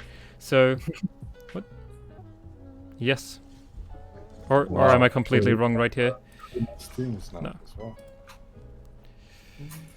I mean, I don't know about you guys. I know a lot of people are complaining about builds and such, but I think it's really nice to see all this diversity. Yeah, at least in the right places. So I feel like if we make the split pretty much between team captains, where it's as competitive as it can be, hopefully, and then having the free to join ones could be a nice mix, sort of. Because I know some people seek pretty serious competition, others are really happy to try out random, almost random shit, but at least in a fun environment, because these in-houses, after all, are for fun. There aren't any big prizes. There might be prizes if we plan on doing some tournaments, potentially 2v2 or something. Huh? Who knows? Really cool play. Oh yeah. If we get a cool play, I don't know, a sick outplay, if we actually are able to catch it on cam and everything, I don't know. You might get some mystic coins like Breno. So if there's like a really pog play, obviously we play for the win. So don't be just chasing those 1v3s, everybody. But if there's like a really cool play, there's often rewards there. So I'll highlight the moment which Breno had. He won a 1v2 on a Condi Berserker build. Yeah, which is sort of weird, but hey. Also, hello and welcome, Messin. But yeah, last pick for the blue team. Is everyone in there? Is someone re-rolling? Okay. Oh, yeah, I believe they're going to be re-rolling because there is no spec stacking. So yeah, so technically the double renegade, for instance, wouldn't be allowed. DH core guard, however, is allowed. We don't, or something that also would be allowed would be a Condi Herald and a Power Herald. Different roles, different amulets, different builds. That's sort of fine. We, for example, wouldn't really want triple Nade Hollow or 2 Nade Hollow and Nade Scrapper or something. So if one of the renegades could do the switcheroo and no French swap. technology loopholes, unfortunately. Yep, no spec stacking. We want some competitive integrity. Yes. I mean, as long as we can do that. 3 can choose team captain, and you 2 guys, that will balance. What? Okay, so basically team captains just don't pick a full team, but just 3 players, and then we can put people in? Nah. Don't like the idea too much. But, I mean, I get the idea. So, a reroll coming out here, and yeah, I think people can proceed to join down the team channels. Blue team is already present there. Another nice muted round. Faileth with the 3 boys muted. Yeah, it's gonna be calling strats. Oh yeah, huge strats. I mean, also guys, really, we'd love you to talk and interact with each other down there. It's not really so you don't hear the cast. I mean, you can just tune into the Twitch chat. Yeah, we got Disco Pangoon. So yeah, I'm glad you're enjoying the stream, dude. Sorry, muted. Riken muted Weepy, and Benzo muted as always. Just interacting with Twitch chat. So you obviously haven't played for 3 years, so just kind of highlighted with the sort of meta builds, getting some in-house games because it's obviously the off season as well. But it's nice to sort of get some, I would say, more organized games where we can control some of the variables which matchmaking kind of messes up quite often. Team comps and balance, and we just have good games then. So it's all about the GG. Yeah, also thanks for the follow. This is also a weekly event, meaning each Sunday we'll have a stream starting at 9 o'clock Central European time. Yeah, so yeah, it's also possible to join here. Oh, okay, you're already asking the good shit, but Snakes, 5 members over there. Benzo is running. What? Sorry, which build? Benzo's build. Benzo. So Benzo is running this he's running Runa Melendra, obviously expecting a lot of CC. That's sort of the main reason for it. But you're getting a bit of toughness, a little bit of vitality. And that's a nice sort of thing. Combining with carrying, you get decent health buff. It's sort of the standard Misha build. I'm a big fan of it because it's quite strong with dueling, particularly hollows, because they have a hard time and they punish a lot with so much confusion. So now, first off, let's just have a quick view over these teams. So they got a Core Guardian, quite weird choice here with the Assassin's Amulet, but still it's fine. Doing a lot of burst damage, has a kite. Sorry, directly going for that side note as she's running Core Ranger, Demolisher, nothing too crazy here. Then 3 three members here will join into there. It looks like Torben has some ping issues over here. Riken with the power DPS, Boom Chakalaka with another power DPS, and Benzo on a Condi Chrono and now porting in. But it's just Phalef contesting on his Thief with a prepared Shadow Portal into the onto the far node. He can pretty much just leave and teleport back at any time, which really just creates a lot of map pressure, as he can now technically outnumber the mid node, where a 1v1 between the Guardian is taking place. Flo forced onto the no port spot in here, jumping into here right now. Phalef with huge reflex from his Dagger Storm, actually taking the portal to get back. And pretty pressured. He's popped his glint, so now he's pretty vulnerable if the blue team can take advantage of that. Unfortunately, they are pushing out. Core guard being fairly pressured. Red team are kind of forced back onto their home node. Blue team can just sort of sit there and go for the win. We have got the Mesmer Benzo kind of pushing onto the far node, creating that split, which is exactly what Red team need in order for them to push it onto that mid node, bringing Stern away from that. And just allow him to push back, hopefully get the outnumber here, creating a 5v4 in that mid fight. Yeah. Now Riken has went down in the team fight, however Boom Shakalaka is there with the rest gyro, and that means they could potentially turn onto Bree here, as there is a lot of energy available, and I'm not sure if he has his heal already. Now the heal wasn't there, it was still on cooldown, and with that we see a kill coming out off node. Phalef going for the decap, probably actually just placing his portal over there, so as soon as Sari goes there, for instance, he can just come back as well. Now Toxic Cell being picked off. Which Phalef does. They always stealth up, and then they don't send anybody to the far node. He just places his shadow portal somewhere close to it, around here basically, and then from there he just gets an instant decap. As you see now, he's just going to contest it with the shadow portal there. And at the same time, we have to look over into blue team spawn. I mean, they still got the node owned, but Boom Shakalaka is actually doing a lot of work here by just pressuring out people with so much DPS pressure. However, now Breezes is there to hopefully get something done. But Banzo is there to reply to that. The Revenant roaming in as well, and I'm not sure about this pretty much investment, because we have to look at the rest of the map. The Core Guardian is pretty much by himself, however, landed a huge hammer too, actually, there, downing the DH. Phalef is coming for the rest. CC is coming out, but can they get the cleave here or not? Nah, they will definitely get the cleave here. Elite, weirdly enough, being pulled, but that way the Virtues are reset. However, it's your main defensive cooldown. I'm not sure if you want to drop that. Also, now we called him pretty much the MVP, but it's after all a glass build here. Boom went down, and with that, blue team might be able to pick up their home node again, hopefully. But Riken now coming in. Looking at the map, Stern is kind of positioned himself on the far node. Really dangerous place for Red team now. He's going to be creating Shut's potential. What Sari probably needs to do is just let Stern have that node wherever he is. Although Sari is getting a lot of pressure onto Stern. Meanwhile, on the rest of the map, blue team is kind of picking up the red team. So Stern is creating value by just keeping Red team there. On respawn, they're probably going to try and outnumber him. In the past, Ranger had a good matchup into Guardian. Usually, something like Druid was always a good answer to that. However, Sari might even actually get the keep the neutralize here.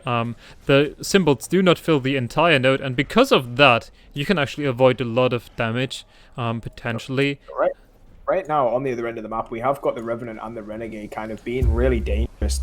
Revenant power on this particular map is so good because if the ports, it's not a big distance between the nodes and mid, so the phase traverse can just essentially +1 instant and just create that huge pressure, which we're going to see here straight onto Sari as we speak about that. The burst goes in, Sari puts up the defenses. We are getting the knockdown, just getting that, as we've seen in the past with Stern, pushing in, just getting that small peel. However, DDoff is now there, coming in for the +1 actually, and pressuring out Sari with the Heartseeker spam. However, Entangle being dropped, as well as Troll Urgent, and with that, hopefully, she can resustain this right now. Boom Shakalaka being stomped out on the node, and Blue Team is looking to build a slow but steady point lead here. They might even leave this sort of side node is set up again, as Spencer is now the target that is being pressured out by the Renegade, by the DH, and Phalef jumping in as well. Now the Hammer Guardian has probably best off to just leave and sort of try to find other places to be effective, as both roamers of the blue and red team, the both heralds, are sort of in a 1v1 at the moment. However, now with the Renegade roaming in and pretty much blue team winning the team fight over there at the mine, Raikkonen should definitely see that coming and be aware of it, because he just got away with a sliver of health, and if he didn't rotate out there any faster, he might have even dropped there.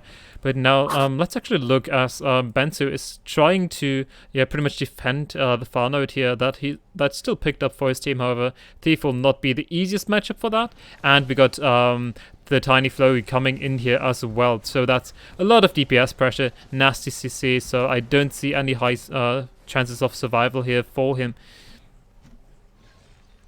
Meanwhile, we have got that the 2v1 is happening on the far node here with Stern. It's not looking likely, as Illy said, but he's creating huge value from there, allowing the blue team to sort of snowball on. They are pushing onto that mid here with it to 3v2. If they can kind of capitalize on that, probably should be sending someone back onto the home node though. Although both teams are one player down, although blue team have got the respawn just before Benzo's going to be back. If they can kind of capitalize on that, someone should be capping their home node, because at the moment red team are just kind of clawing points back. Meanwhile, they are stalling out mid. We're trying to make it so red team cannot kind of collapse onto that mid node. Yeah, now Boom Shakalaka dropping down, but so is the Toxic Salad. Raikkonen trying to CC people off, but with that, they're actually getting the kill. They're going to rally him, and he has just a very, very few skills available. However, blue team, they're possibly trying to get the pain train rolling here.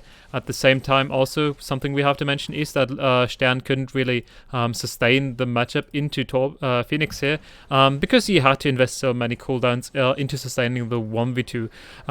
Now, Boom is still sort of bleeding out here. Benzo is dropping yet another time warp, which applies just some stow and all of that, as well as giving quickness. Phalef being picked up here as well. And the way red team can really come back from this is just by snowballing kills while keeping pretty much while keeping a node. What they need is a constant man advantage, so that they don't get outplayed by the core bunker guardian.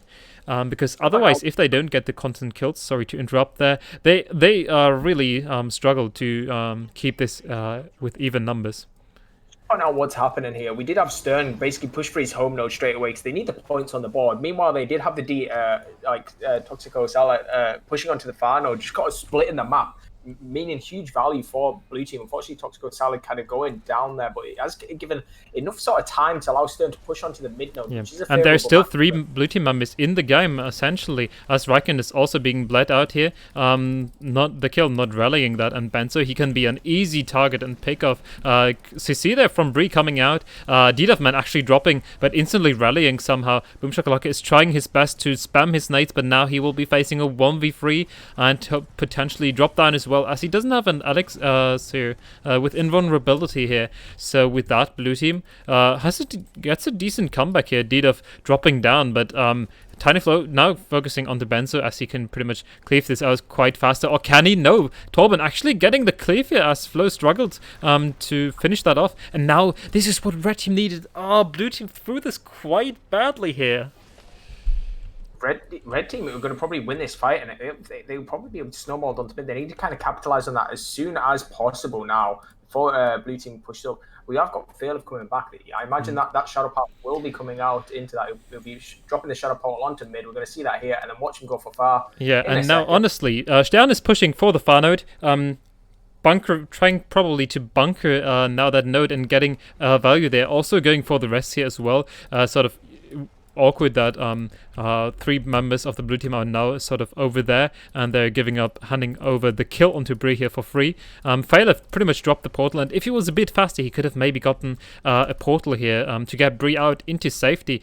But now the side nodes of each team will pretty much trade the side nodes here, but after all, red team comes out favorable because they pick up the mid node pretty much for free, simply due to that kill that they've picked up before onto Bree, as he was easy to isolate here, and therefore Red team can pretty much catch up in points now that they got double node ticking, and their side node they can pretty much roam or pretty much contest right now without facing a bad matchup like the Bunker Guardian. This looks pretty good. Also, the Renegade is being pressured off entirely out of this team fight. People not really chasing that. He will now probably face Zari. Not quite sure if you really want to take that matchup. Now let's look back onto Bree, as he was already able to force out Raiken's heal here already. Now Raiken looks like the target here. CC came out. He has to kite for his life.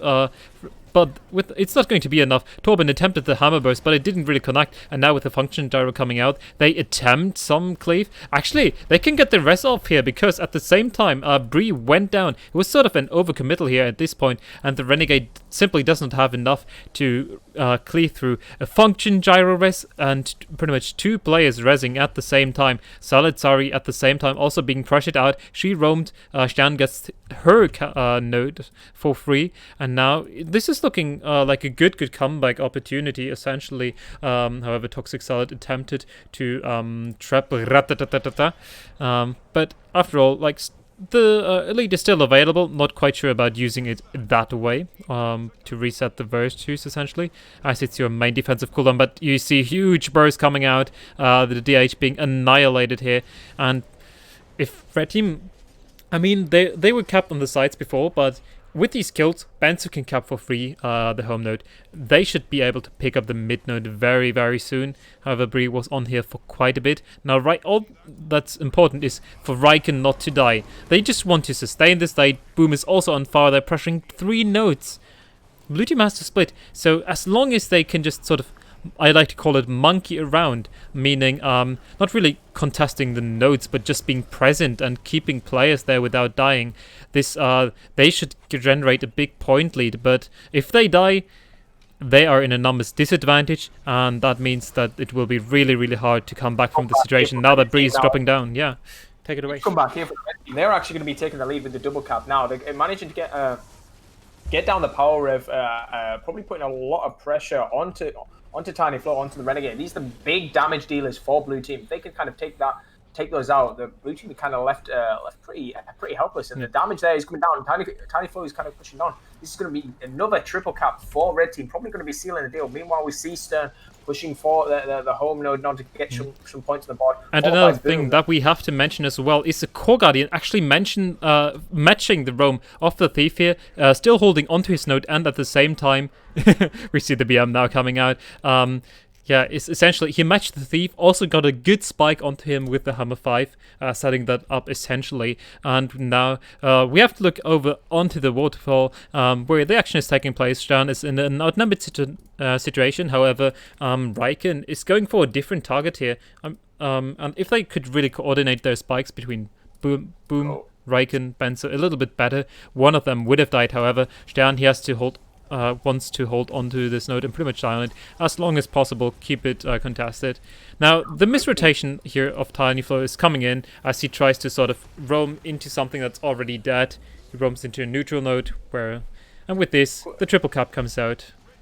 Real quick, chat is asking to see Torben's build, so Rastad's build. They are running hammer and sword focus with Assassin's Amulet, basically, so they can set it up with the hammer and then just drop the huge damage power burst on top of it. There you go. I do not recommend this. Yes, like, it is not a meta thing. You get 25% crit chance here. You get so much Fury uptime. Berserker would have higher power, but I know he likes to play Assassin's Amulet. Yeah.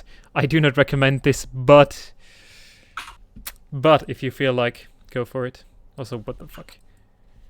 Okay, so Fail of dropping out for a bit, so time for other thieves to join. And it is in the chat. You're free to join for those who haven't played. Yeah. So for all those, yes, I'm looking at you, Benny Levy, and you, obviously, and other people. Also, I'm not sure if Impact has played today or if he was on another account. Got Pepe, pretty much everyone. Or Messin actually joining in. That's also nice. Yeah. So for those who've just played, keep it back, like hold it back for a few like seconds, whatever. Just see who's interested in joining. Yeah, okay, he hasn't played yet. So whoever wants to join, this is your chance, and you. Yep, and you're right over there. I wish I could paras. God, that looks Polish. God damn it. I'm just gonna say Parrots. Okay, Yep, and next you. game. Hey, Pogu. And now for the others. Join in if you feel like. We just want. See, like, I feel like having these free to joins, forcing some mixes in there could probably be a good approach. Yeah. But I. Bringing it out. Also, since we have some viewers in here, guys, if you're not familiar with this, if you're sort of decent at PvP, if you know what your role does, if you enjoy PvP and want to have some fun, you can actually join these in-house matches. Just use !join. You'll find our Discord link and any info on how you can join. This is a weekly event. I know everyone that's in here in this call has heard this probably 1,000 times already. With yeah, it's a usual sellout. It's a usual sellout. Impact? Oh, you want? I think we'll get impacted. If impact, are you playing? I don't know, because I don't mind. Okay, take your time. I'll jump in then. Boom. Okay, so again, we have to see if the teams are sort of even or uneven, but I'd say I'm okay with this. Okay, we got 2 spellbreakers, but 1 is support. Sari's running side node. Okay.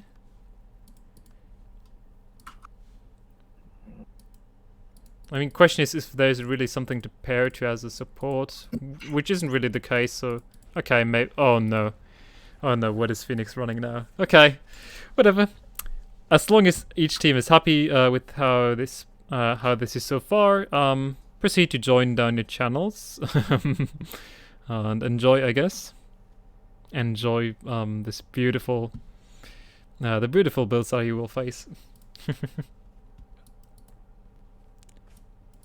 Also, what? I mean, he barely even speaks in here, so yeah, there's that. Anyway, so many muted players. God damn it! You don't have to be shy and afraid.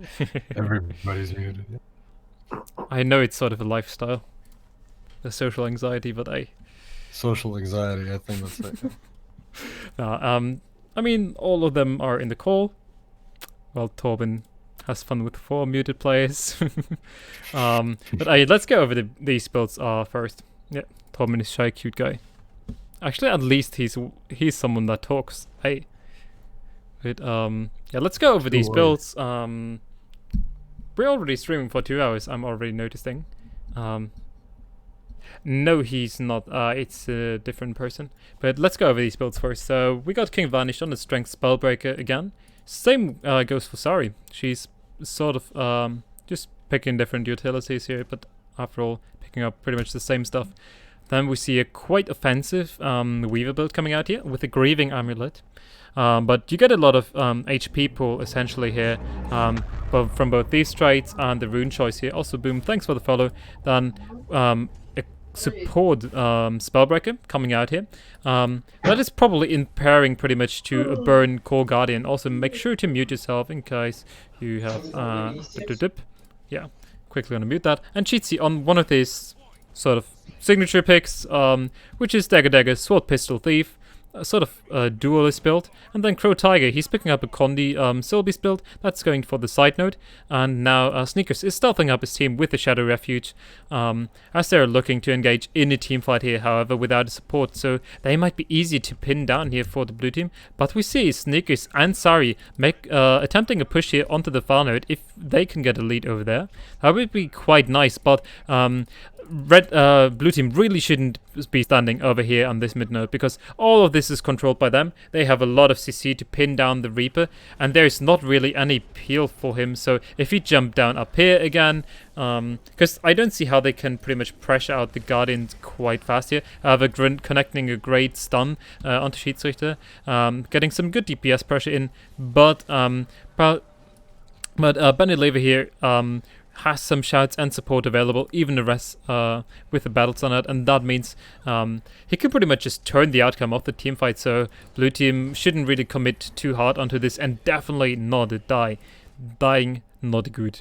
But something that we have to mention is that there was a 2v2 taking place, in which Sneakers died. Sari, however, is now contesting the node into a somewhat annoying matchup, which is sort of hard for the warrior actually. However, she's doing fairly well here, as the Weaver is now below 50% HP, and that means our King Slice can generate a lot of kill pressure there actually. Now let's look back at what's happened on the other side of the map, as Crow Tiger was picked off here in the 1v in a probably now outnumbered situation here.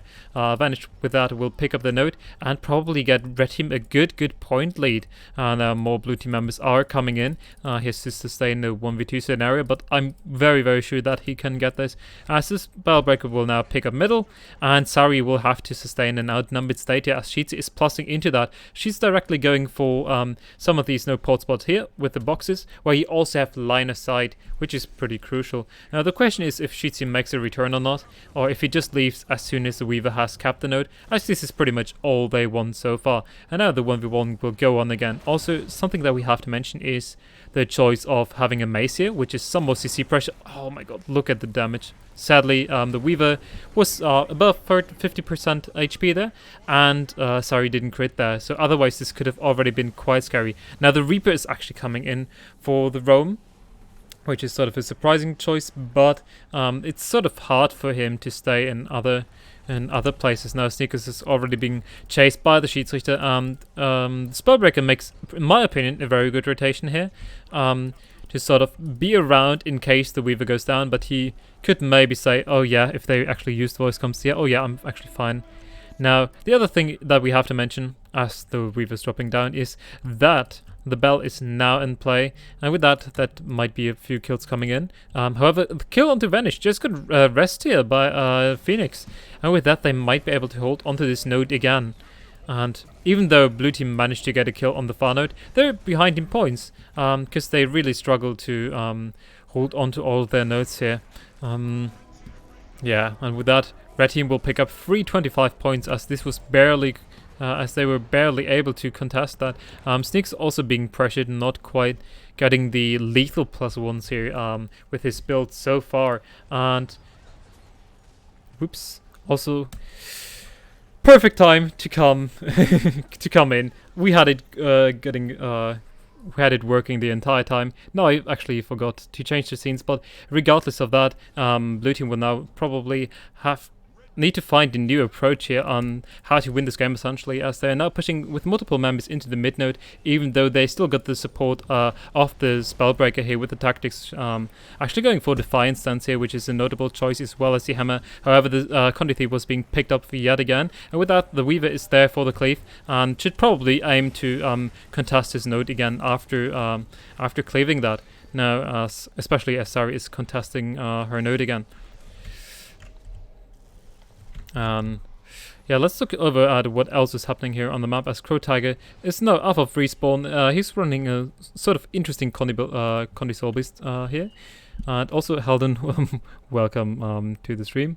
And yeah, now the thing is, King Vanish, he's been pretty much a staple here in this match, and it's pretty hard for people to match him at this stage of the game. Also, it was a free to join for all those who haven't played yet over the course of this evening. So we will see some more chaos. However, now with the roam, actually, as there's not a lot of decap threat, Vanish is attempting to pressure out Crow Tiger again. He's already won that matchup before, and with the Mage Bane Tava, he can pretty much pull him back, get an into range here of these other team members. But the actual action is happening over on red team's own node, where Sneakers +1 is matched by the Schiedsrichter. Sari is holding onto her node, but Torben is actually running sort of Condi build, however with Wizards and Berserker Rune, so not quite the usual choice here. However, Sheetzy actually managed to connect a good Cloak and Dagger into the backstab here onto Sari, and then finishing it off with some Heartseekers. However, I'm not sure about clearing this out. This obviously wasted downtime. Like, if people are if people are bleeding off node, you can just keep them out of the game for so much longer, and therefore pretty much choking the team by keeping them in a longer numbers disadvantage. No one so far going for the on map, and red team will most likely pick up a second bell uncontested here, as they're looking very, very strong in here. The Weaver went down as well, and that means more constant numbers disadvantages. Technically, Torben, as the Burn Guardian, can use that down. Ooh, the banner actually not fully rezzing there, but they are actually managed to get the res here. Anyway, stuff like downed bodies or even your own teammates that drop down can enable Core and Burn Guardians pretty much with all of their AoE cleave, because they give you a reason to stand inside of something. However, now red team was able to pick up the bell just in time as blue team possibly messed up here. Now King Vanish is actually dropping down from the conduit pressure that Sneaks got in here with his bond +1 as well as messing here, but it's not going to matter after all, because red team overall they had much more node dominance, and their 1v1ers were able to stall all these matches out. And then there was a Spellbreaker, great support that the blue team didn't have. So blue team would have had to play sides. Sneakers would have had to get good +1s in, but I'm not sure about the Condi Thief pick here in this one. Because he really needs to execute these perfectly. Because if he doesn't get these leads for his team, it's going to be super hard. And with Bell, a 4th node essentially, that is in play, it's very, very hard for them to pretty much match what they got here. Now, Guardian picks up the node here for free. Sneakers offering some stealth for the Reaper. However, as Crow Taggart is already being outnumbered, it's not very wise to +1 into that, or sort of try to make it even, as he likes to be by himself, and that outnumbered is potentially giving him value. Now, the Spellbreaker is just by himself, there's no real peel on top of him. However, the Burn Guardian has now returned. The Lich might be enough, though, to get to drop him down. Benny Levy making good use here of the terrain, pretty much disengaging that fight and potentially moving back to that node. That should be neutralized very, very soon, as Messing can't really hold onto that in this 1v2 scenario.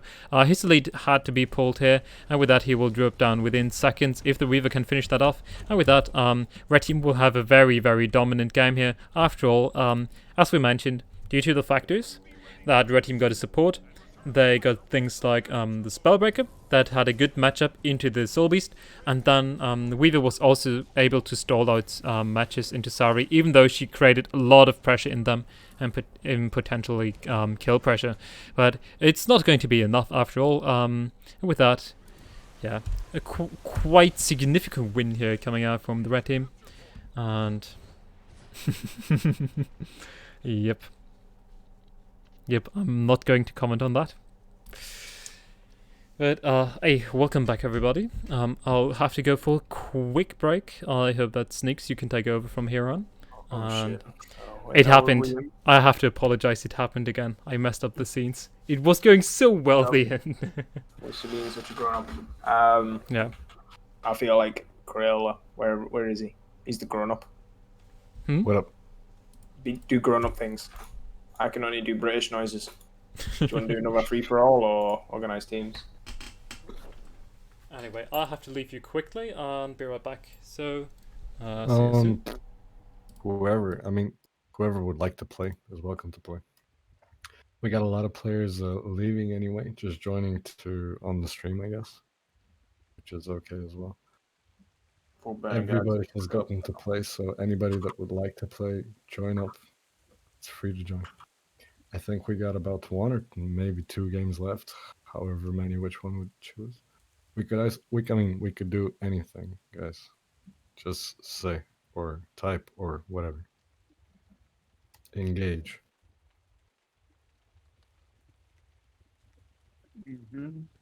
It's a lot of responses. Yeah, very, very brilliant. Yeah. Okay, so we got even though we are spec stacking, it is 2 completely different roles from a support and a side node, so it is allowed. That is the only exception to the rule.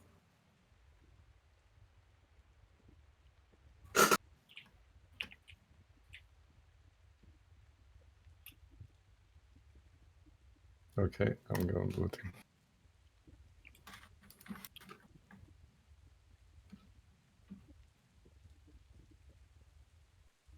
Oh, Himi, are you playing support with Firebrand? I could just join for 2 games, so yeah, I'm gonna leave again. See ya. So yeah.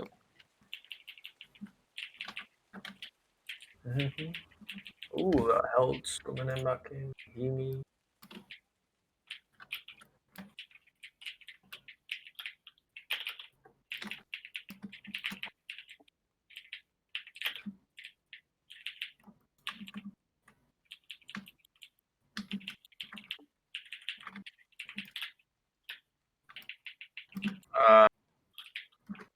You want me on red?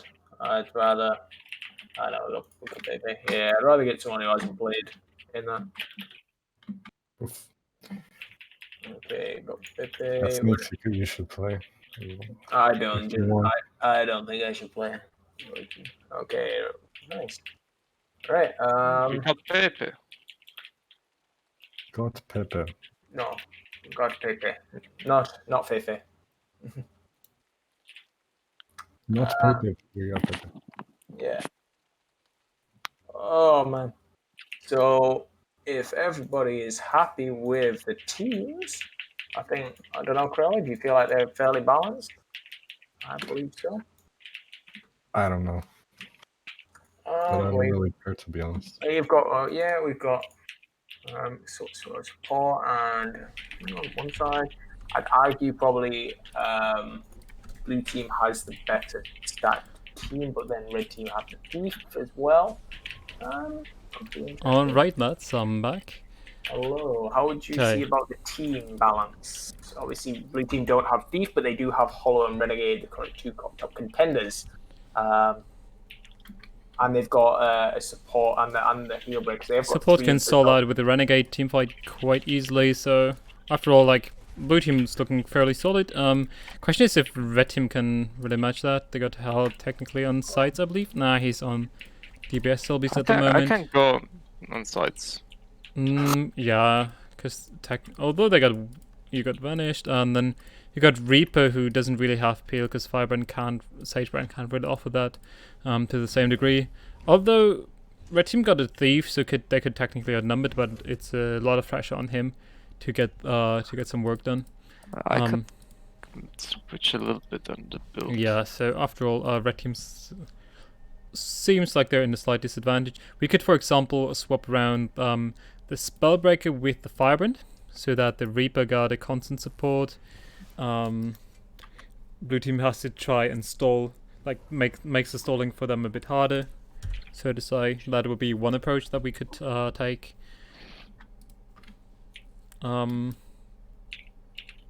not quite sure if swapping around the side notice would do anything, so I'd probably go for that if we want to do something like that. So, Ohime, I'm just quickly gonna kick you here back into Spectate and swap around the Spellbreaker.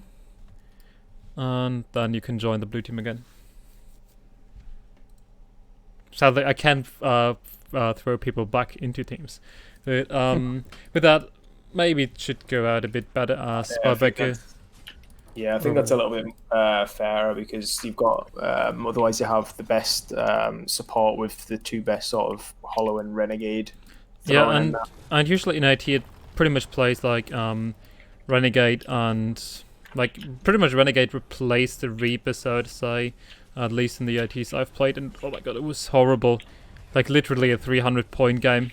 It was Spellbreaker Renegade against Spellbreaker Renegade. We didn't leave our mid node for 11 minutes, and the game ended with 300 to 120 points. Absolutely disgusting AT finals. But yeah, let's just see how this plays out, because I feel like this might be a bit better. So teams can proceed to join down their channels, and also you can talk with each other. It doesn't really hurt, and it actually makes kind of fun to play with people. Try it. Try it. It doesn't hurt. I heard it's meta to talk. But yeah, after all, let's just see. As people should probably join the teams now, team channels now, that we can go over these builds. Because Salt Okay, actually not going for the Valkyrie Theorycraft that he had recently, but instead going for Berserker Eagle, Sikkim, so a lot of DPS pressure on top of him. Then Vanished on a standard strength Spellbreaker, going to contest onto the side note. So far he's had a good matchup into his opponent, who's now swapped off of Sage onto the Rabbit Amulet to prevent some power damage. Good decision here, in my opinion. Then we got a duo of a Heal Breaker with the Reaper, and Reaper running Blood here, as well as Vital Persistence, so they might offer a beefy teamfight duo here, and then go tap after all on a SD Thief, SD Daredevil. I'd like to see it. Offers some good roam here, and after all, like fast and quick DK pressure. Now let's see what blue team drafted themselves here, as we have swapped around the supports essentially. Although Sagebrand can't really be considered a great support, it's very cooldown dependent. It has some cleanses, however, he actually picked up the Signet of Mercy here, which is an okay choice to pretty much match the battle standard, and actually it's a lower cooldown as well, but it can't stomp. So at least he tries to sort of match it, which is a nice thought. Then again, we have to go over this Condition Soul Beast, which was an interesting Theorycraft here. Crayola is rocking the Nate's Hollowsmith, just normal standard DPS roamer. Then blue team has got themselves a Strength Spellbreaker as well. However, going here for Frenzy. Vanished has dropped the quickness there for a new pain to survive some of the DPS pressure that can come out of, for example, a Renegade Burst or the Spellbreaker with his F1, Nate Hollow, you name it. So, after all, pretty decent team comps. Obviously not top meta picks, but hey, teams which hopefully ready up, and we actually have to get some more players into the channels as it's not filled. So, just gonna be annoying spam links. Also fellow moderators and admins.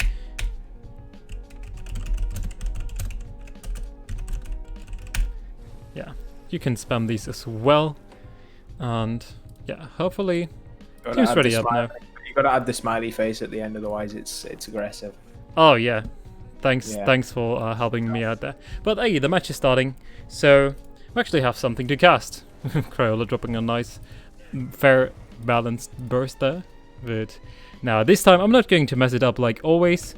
JK, just when held in joints. And yeah, change the scenes and get the game started. Today no face cam because I don't feel like it, and the Ranger will attempt to get the close cap. And I feel like Warrior should definitely push onto the far node. Blue team's win condition is pretty much stalling at the mid node and just securing sites after all. And it's on the red team. It's on the red team to make the plays here, especially the Thief, to shut that down, that 2-point lead.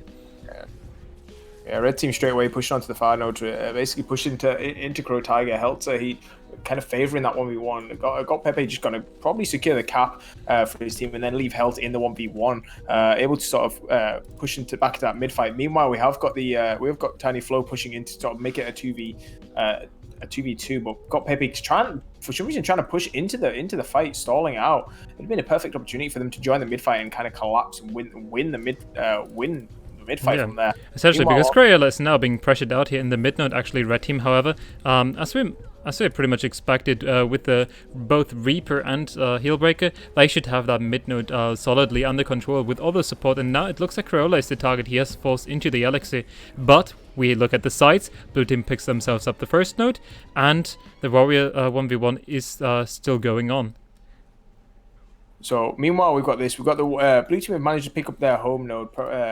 Fortunately, Held is where is Held? I'm trying to think. He is kind of wrapping back around. He's just found the respawn. He's going to be pushing onto his home node there. Hopefully, going to get some points on the board for red team because although they have got the mid node here. Yeah. However, RDM Fear split from his support, something that we have to mention. Also, the banner is so far okay. The banner is still available, but they're going to cleave out this kill as fast as possible. And with that, blue team has an opportunity to crack through that. Worldly Impact is always something entertaining to see because the damage it can do is just wild. LTB were able to 5-5, huge cleave damage. Crayola going down as well on, so that is a three players down for the blue team. This is going to be huge. Yeah, so essentially that cleave situation was super massive. Ohimi is also not really able to kite off away from that, and this gives Red Team a pretty big head start if they properly split here. Got Pepe attempted the decap.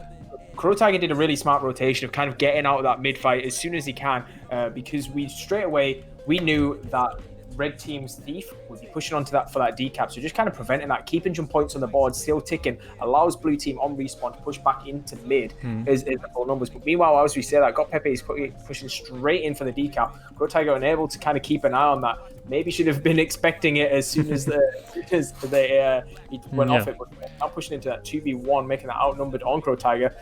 Really smart sort of rotation because Red Team just need to stall out both their 2 nodes now. At the same time, we have got Blue Team's Warrior pushing on the far node, creating that full split across the map. Potentially, Blue Team can kind of take advantage of this because if they can kind of force a Thief onto one node, it kind of takes away their rotational power. The reason why they couldn't really take advantage of this was because of the massive downstate that came out earlier there that pretty much delayed this. Usually surviving in sort of outnumbered state is sort of fine for them. I mean, we see CrowTiger still in this, but his team couldn't really take advantage of that outnumbered state simply because they were all off of respawn. So yeah, with that he greeted a bit too long there, and now we have to look at the rest of the map because now Red Team can pretty much snowball this hard, even though Blue Team looked so solid in this at the beginning, because the problem is with their comp that they need to sustain the state. Coming back into it is, however, quite difficult now. Other side, actually, this Spellbreaker, he doesn't do anything, he just caps the node, and with that they're gonna, this is quite a big throw in my opinion here, as Spellbreaker has enough cleave and CC at his disposal, and now the taunt actually coming out from Halted side here, which, sorry, oh yikes, bad misclick here by me, which enabled pretty much the kill pressure here, and with that the warrior has to go away. And now the good thing, however, is that there is pretty much a misrotation, I'd say, from the heal breaker of capping the node, while the Necro is sort of, I mean, by himself. It's good that he isn't directly inside of the fight, but Halted side sort of over pushing here. The thing is, Blue Team, they really need to get some picks, otherwise they can't really swing back the map state that they then want to sustain. So this is pretty much the problem of playing sides. If you have sides and the right comp for it, it's sort of, yeah, you can sustain that, but getting, after you basically got wiped, it's so hard to come back into the state again, so you're very vulnerable to being snowballed. We are seeing two sort of different types of comp. Blue Team comp is more of the 2 nodes, sort of hold out and not really push for the 3 node, because they've got more a lot of damage but not the sustain on the side. While Red Team have got the Thief, which means they can outnumber the fight. So Blue Team want to be kind of... No, actually, the Red Team Warrior dropped the huge battle standard, which Rest held again. And now with that, that's another kill coming out here onto Ohimi, another kill onto Conquest. And Blue Team almost had this, but then they got the Spellbreaker, such a huge and valuable pick in the current meta. So with that, they're actually able to swing this team fight, even though Blue Team looked so good in this. Now, the good thing is that they picked themselves up the home node. Their CrowTiger still contesting the middle, but with these kills on the board, also the Warrior dropping down right here, CrowTiger still has to kite for his life, and he cannot actually create value by being outnumbered, and the Thief can possibly threaten a decap now. He realizes that, has to jump and respect that rotation. So overall, great by the Thief after all, that he just forces his Soul Beast to go there and not be able to join this fight that's going on right now at the moment. As FlowTiger is sort of holding onto the node for a bit longer. However, he might be easy to isolate after all again. Also, we got a juicy camera bug going on. Crayola now contesting the far node as he sort of makes the desperation split, I'd like to say. Actually avoiding the CC, interrupting the Worldly Impact, and with that he has his heal. He maybe can land a huge grenade barrage because health was so CC'd there for a bit. Oh, it's all going on. This is a 5v3 onto the Blue Team here. Red Team are able to kind of collapse with that Thief power. Meanwhile, the Blue Team is sort of able to decap the mid node. We have got Crow Tiger pushing into the fight, maybe make it a little bit more even. Unfortunately, Crayola does go down, making it again an outnumbered fight for Red Team. The Red Team just making huge advantage with the Thief. It just shows the power that the Yeah, Thief can now have. Health side is dropping fairly low with the condition pick, but so low is Ohimi. However, he has his renewed focus. Now the Cleave is coming out. Hopefully he has CC to interrupt that, because if not, yeah, this is pretty much what Blue Team after all needed. They need to swing these team fights somehow, because they can sustain the outnumbered state. However, a next Battle Standard is coming out. Ohimi is dropping down, and this Spellbreaker delivering so much value in here in this. So with that, they're not really able to come back. With the kills now on the board, Red Team is in yet another man advantage, and that means they can actually push these side nodes. They can push the duelists and people that like outnumbered situations off. So Blue Team can't really play to their win condition. And now Tiny Flow is coming in, pressuring the oh, I didn't even know I could target. Funny. But yeah, pressuring that Reaper here.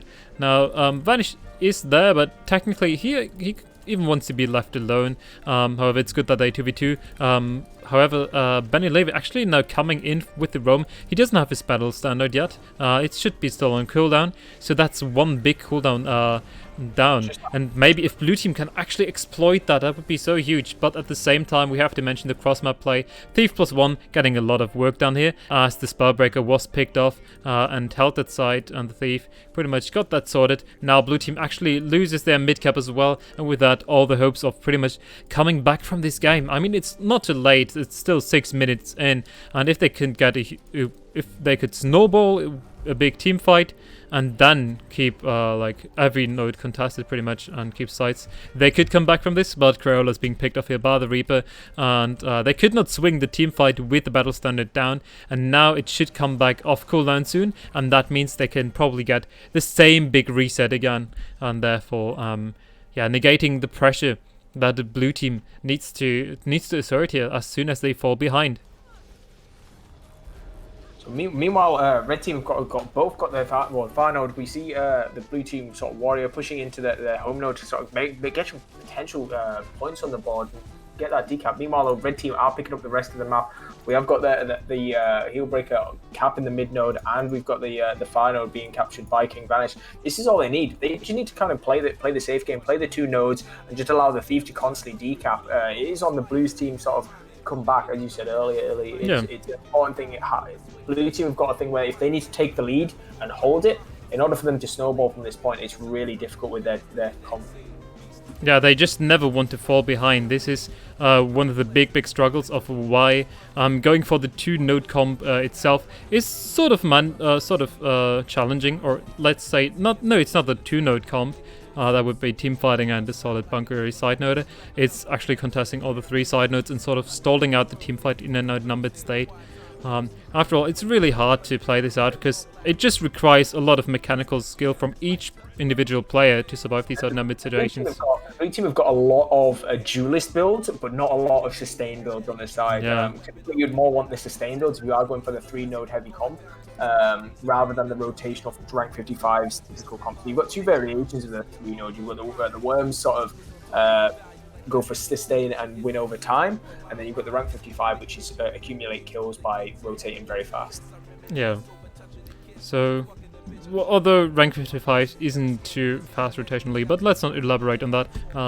As Red Team is collecting their last points, however, Crayola now contesting the mid node. Spellbreaker is there to prevent that in time, and Blue Team needs to make their last push at this point. They need to get the kills down, but I believe the banner is still available, yes, and that means the teamfight is pretty much unwinnable at this point. GG's could be called here, as now King Vanished and Held Side are picking up yet another node, and with that, yeah, I think we kind of explained enough of pretty much how this pretty much plays out, and why Blue Team was essentially really in this game, even though the score looks quite deciding, because it's just a matter of can they hold on to this, can they sustain the state for long enough to pretty much win.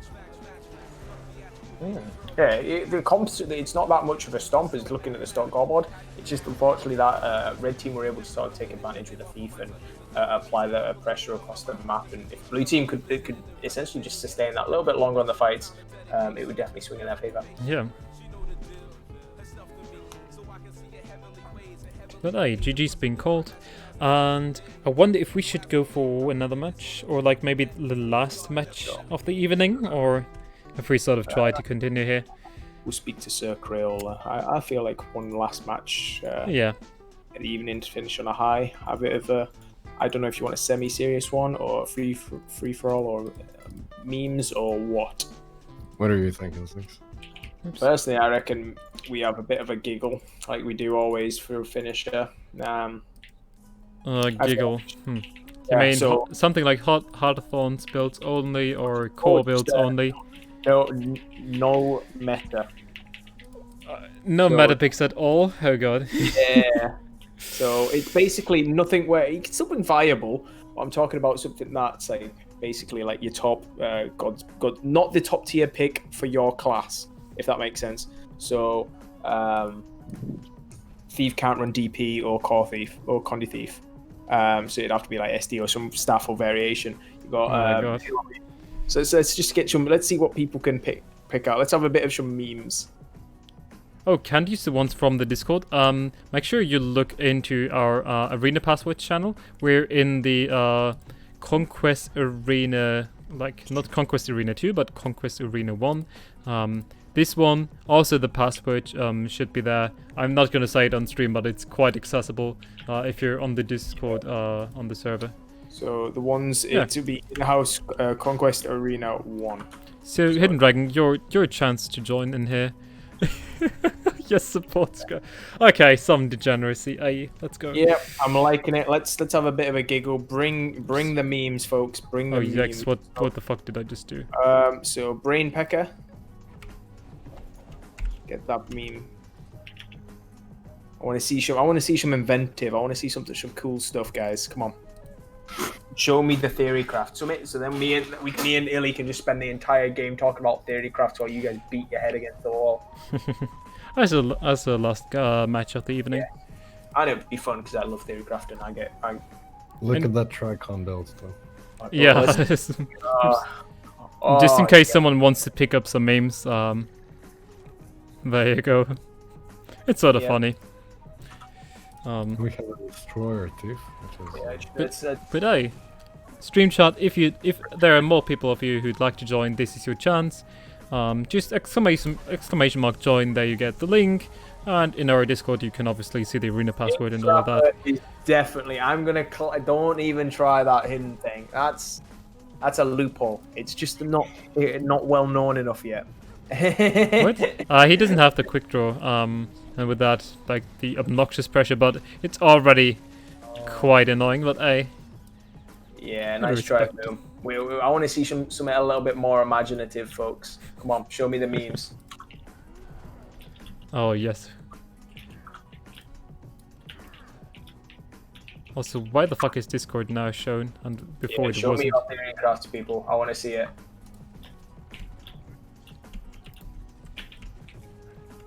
Show me the theory craft.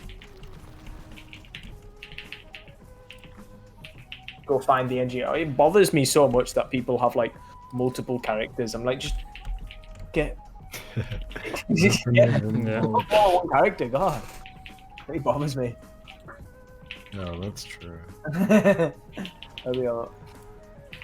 Oh, come on, Flo. You're better than this, Flo. You're better than this.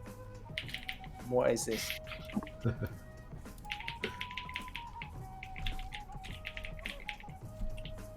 In theory, right? Dude. Haven't seen the Scrapper being a hero Scrapper for a while. Okay. Really not. Renegade. I mean, the Renegade still looks like French technology and meta, so we disapprove that. We'd need a change on that build, but I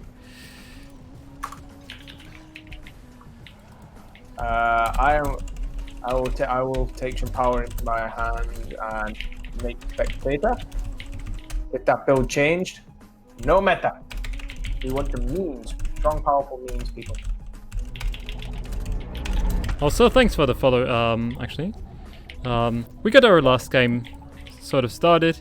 Only meme builds. Okay, Brainpacker coming in with the Minion Reaper. Oh, beautiful. Some theory crafting, you know? We want some interesting variations. That's what we want. Okay. That's what we're after. Boom. Great Sword Burst Guardian. I miss it. Yeah. It's okay, we need a... And then we need one final theory craft, and then... Yeah. Let's not look at any of the builds, we'll have a look at them after and kind of go through a few. So we can actually just spend... I quite like finishing... Go through them one by one, okay. I reckon it'd be a bit of fun to finish on that. Because we can watch the games, but we can kind of pull the build over to the side so you can watch the action at the same time. Because it's... Why is it? Okay. Oh god. Well... Impact, Crow, Ohimi. Come on. Oh, we got Mad Flow. Oh, yes, there we go. Yeah, beautiful. Okay, so... Do we even want to swap around teams, or... That's a brave build. Yeah. That's a PvP build. Nah, it's not. I mean, technically, I don't know if you were too much into GVG or like what we wrote stuff at the beginning of Guild Wars 2, but I like it. Yeah, all meme builds. Yeah, so basically back then you had also a nice focus party with like all Necros who were all spamming their Shroud 1 because that actually did damage back then. You could definitely go Soul Reaping. Oh no! Oh, it's what? Oh wait! No! Ignore me! I just realised what the build was. Sorry, I thought it was Reaper. Nope. But honestly, yeah, teams can ready up at this stage of the game. I mean, it's gonna be memes all over the place. Okay. So. Okay, let's have the meme going. Okay, so should we start at the druid build? What is this? What is this contraption? So obviously Rapid and Trapper, I approve. They've only got the one trap. It's a 16-second cooldown. No. He got 3 traps. Healing Spring, Flame Trap. Healing Spring, Viper's Nest, Flame Trap. Then we got Sheetsy on. Well, Pistol, Destroyer Amulet actually getting a little bit of condition damage in there as well, and Rune of Aristocracy. Okay, this is a quite interesting rune. The might duration sadly was nerfed on it, but every time you apply weakness, which can be done through dodging, which can be done through deadly arts, you get a decent amount of might stacks. So yeah, he's looking to build that up. Also get the decent amount of counter pressure with that in. Really good. I like the little combos like that. So every time he dodges, he applies weakness, but also he gets might do that, which means his pistols are going to be a little bit more stronger. Then we got the warrior, pretty standard, but they are bringing the stomp, which I like. And axe, a lot. And axe mastery. So you don't get the adrenaline on weapon swap, which is fairly important most of the time. And then let's look at Boom. Boom was always known for meme builds. Yeah, actually. Eviscerate, which is huge damage. We've got Boom running. Condi Hollow. Double pistol. That means a huge burning spikes inside and out. Like that makes the photon, like the hollow mode 4, insanely huge damage value. Then Flow running Berserker Power Core Necro. If he hits one of these ones, at the beginning.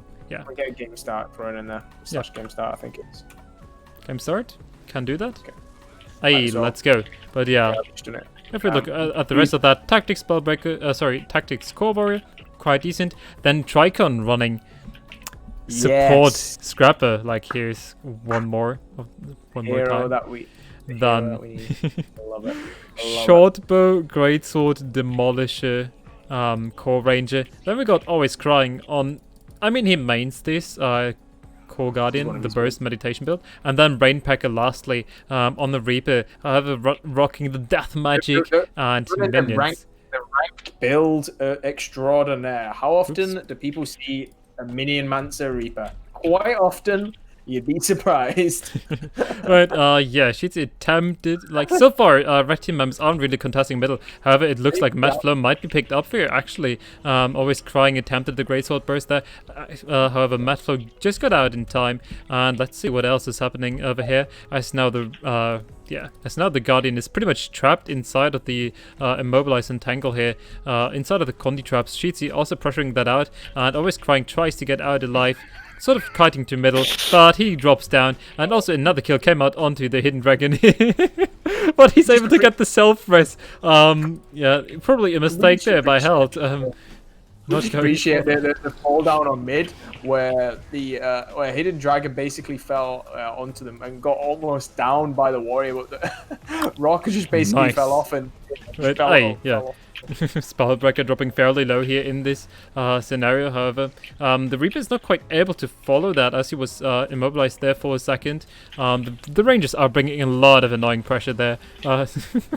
Now the pult's coming out great, actually running greatsword as well. Minions are actually surprisingly a lot of damage pressure, especially the exploding bone minions there. Forehand. But this is what I love. So this is at the moment peak it is Guild still Wars. great. This is what we want in Guild Wars. People, instead of just driving towards the meta, it's fun to kind of go, ooh, I found this trait, let's make it work. I'm a big fan of things like that. It's where a lot of builds, you'll be surprised on them start. Now the eviscerate sadly denied, and now the Spellbreaker will face quite a numbered situation here. Cheatsy actually dropping down from his high ground into the 3v4, but always crying. He went down, and Tricon is there for the rest. Remember, he's running a support scrapper. Function gyro. Function Surprisingly gyro effective, which I do like. It's surprisingly it's maybe like lower rank, but it's just support scrapper does well in like World v World and things like that, so it's really effective. I'm not sure how it will work with this. But... Now also something to mention, Boom won his 1v1 matchup into the Course Tactics Warrior, who has some cleanses, but this solo build after all can get some good things done here. Now let's actually see how he roams into the middle. However, I personally like to play it with some more power, but that's not going to be the main point here. Tricon really has to take care with these cleanses here. Boom, directly going into the Elixir here after the Greatsword pull hit by the Reaper, but now the Reaper is going into Shroud and looking... Oh, we actually got a DC here. Someone jump in as quick as possible if you can do that, and help out your fellow teammates. I don't have any builds already. Oh god. But yeah. Crow's in there. Crow's in there with his own Theorycraft build, which is fine. Great. Now, Condisback actually coming out, however, that's denied. Lich being pulled here by Madflow. Tricon, however, dropping down as well. And with the Lich, that was huge DPS pressure here coming out and fearing away. However, Tricon got rallied. They got the kill here onto Helted side. And with that, they rallied the entire team fight. Potentially coming back from this. Now, Madflow using the Spectral Worm here to get out in time. The memes are strong in this. Now, the upper buff is in play, Stillness. But I feel like these players are out for blood, and this time not for kills. This time for kills, not caps. Now Tricon dropping fairly low, however, he can resustain himself. The core warrior will pick that up in no time, and Hunted side actually being still contested here by the Ranger just in time. Madflow has to drop down, and now the question is if he can really sustain that or not. Keep it contested. Blue team will now have a slowly building point lead. So one question I want to ask you, Crayola, what are you thinking about these builds? Come on. Where we are. What are you liking? Come on. What do I think about Yes, what are you... Is this a new meta confirmed? Do we think we're going to change the meta with any of these team comps? Oh, most definitely, yeah. Do you reckon we could speak to some of the top players and just be like, yo, can you stream some of these whack-ass builds and see if people follow? Always crying is back. Crow Tiger left his team. Great sportsmanship there, and let's see. Now the Warrior 1v1 will take place on the home node, and a team fight with the Condi Hollow might break out here. Blue team now picked up both side nodes, and with that, with the upper buff, they will, as I said, will be able to slowly constant point lead. Now with the mid node being picked up, Tricon probably delivering a lot of work and sustain here, enabling that. We'll push out Boom, hopefully, as he's now trying to roam onto the far node, trying to get something done over there. But Cheats is currently, with his pistol bolt, facing a core Greatsword Guardian. Tricon is there for the resustain, and now it's all good. They should be able to keep that yeah, to pretty much hold that for as long as possible here. Now the kill is probably coming out. I am really enjoying, although really interesting choice. They are running because it does apply a little bit of condition damage with the Destroyer Amulet. So they have opted for the Bewildering Ambush, so which is the applies 6 confusion on steel, combining that with sort of the damage bonus as well. It's an interesting sort of idea behind it, forcing them to kind of blow the cooldowns with the damage bonus to add the extra confusion. But you miss out on some decent steel cooldowns there. Oh, but Daredevil delivers a little bit of that. After all, I'm super confused on how to properly cast this, not gonna lie. But yeah, I think we just let the magic. We maybe just talk about the builds and when sort of key things that go on. Talk about talking of key things. Brainpack is actually going down in the mid node. However, Tricon is attempting the rest. They actually managed to get it surprisingly, and with that, Brainpack already dropping low again as Boom delivered so much Condi pressure there all of a sudden, and then the Necro delivers some CC, some corrupts maybe. I don't fucking know what this is. Ah, well, Spied with red though, so no corrupts, just memes. So really important thing with Tricon's thing is the med kit. It does have a couple of decent features, and the bandage self just is basically you get 12 seconds of super speed with the heal. Just to point that out, 12 seconds, and then Gunt's allies 5 seconds of super speed. It's a really, really big buff. Yeah, sort of ridiculous, but something we have to mention. Boom, he went down for the lower buff. He wasn't contested, but blue team is already spreading out on both side nodes, always crying, picking up his home node, and the core warrior, who has recently pretty much won his 1v1.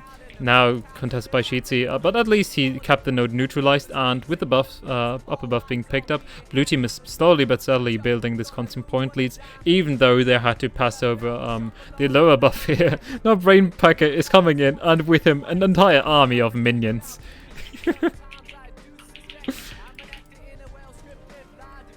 I literally, I think we just have to let things happen. The amount of the minions is definitely a ranked special. Always try and bring in the great sword and stuff. But personally, my favorite combo right now is Cheats build. Just combining that the deadly trait of weakness on the dodge with the amulet, not the amulet, the rune. It's something I really like. It's kind of finding two things that will kind of work together and just making it work. Yeah, but then the HP pool of 13k HP is sort of too low. But after all, I love the choice. You could probably push more into the Condi spec side of things. Bring really Wizards. Wizards is where it's at. Wizard would probably be a better shout than the Destroyer Amulet. Just for the extra little health bump. Or alternatively, Swakobasha if you want to keep the precision over there. But now Boom Shakalaka actually dropping down here in the 1v1 matchup against the Core Guardian, however, interrupted. And Sheetsy is coming in for the +1, and actually, he will negate that unless Tricon gets something off in time. He has the hammer available. He needs to CC that. Now with the function guide gyro, he will actually go for a stomp with that. However, it was just destroyed. Boom, with his skill 3 there, was pretty much able to destroy that in one hit, and therefore negating the stomp.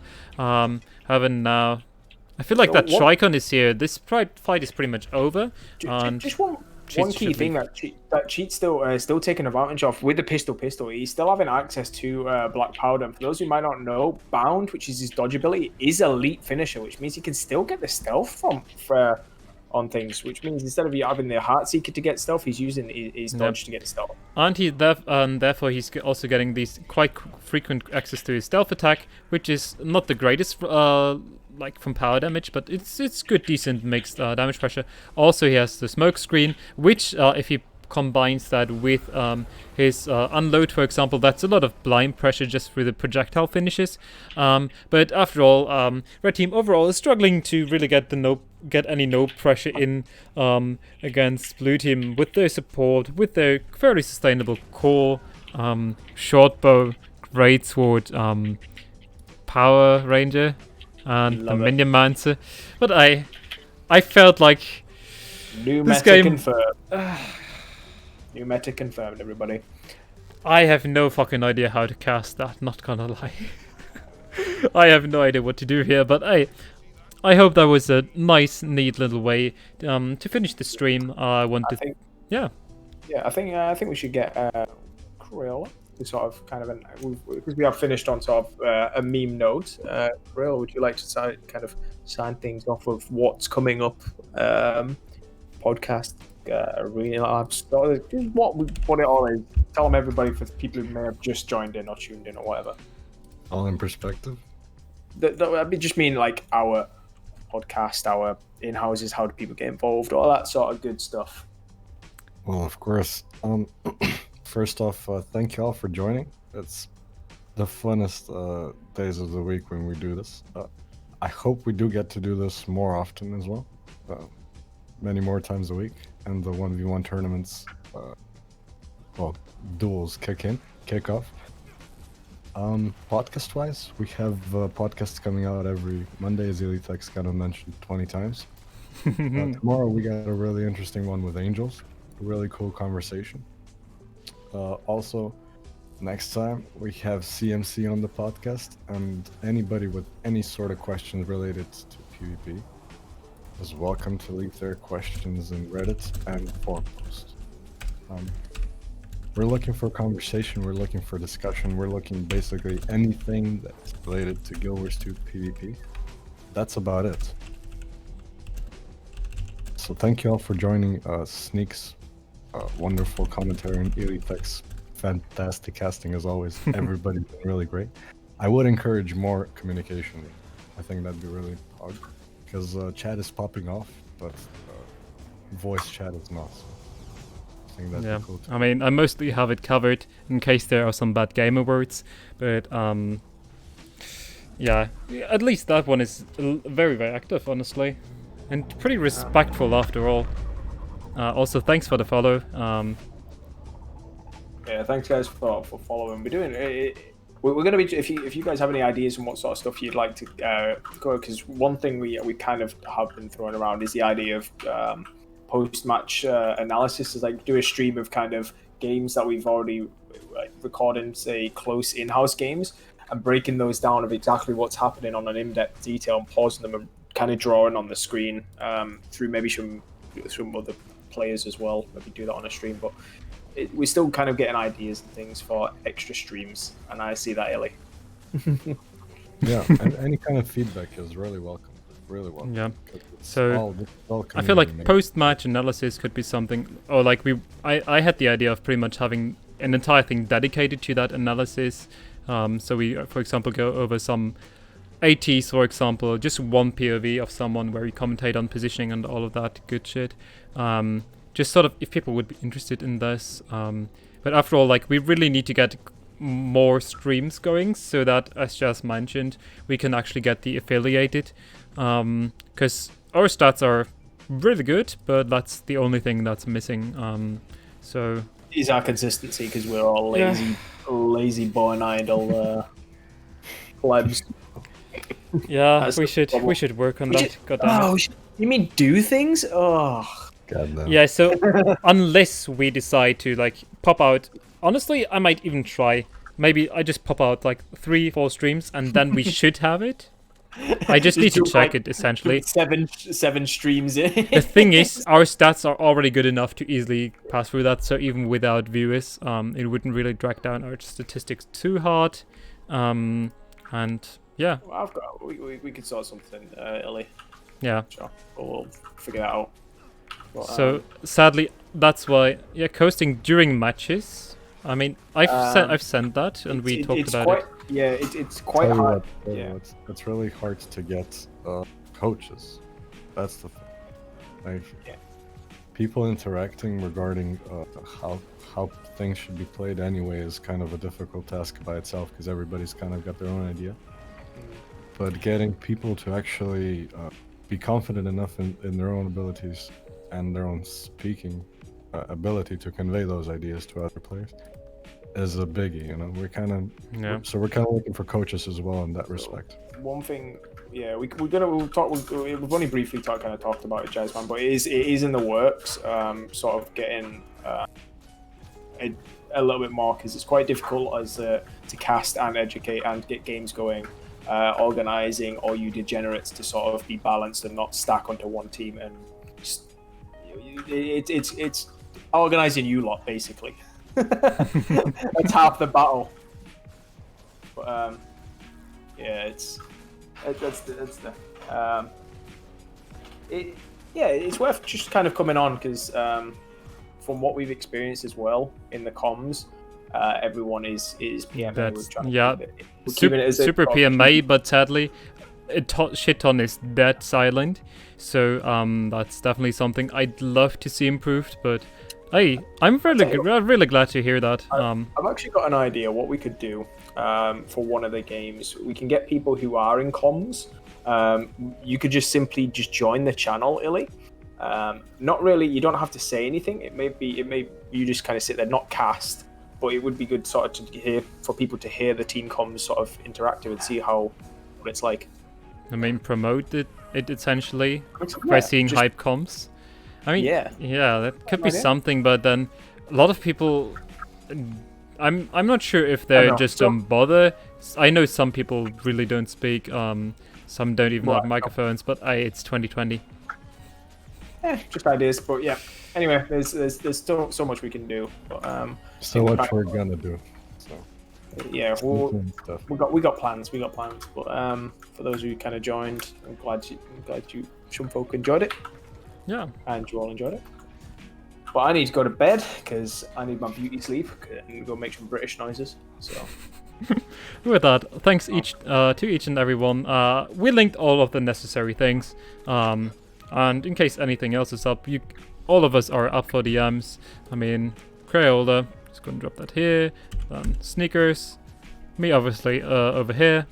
And then we also got some more admins over on our Discord as well. And yeah, we try to make this experience as good as possible for everyone.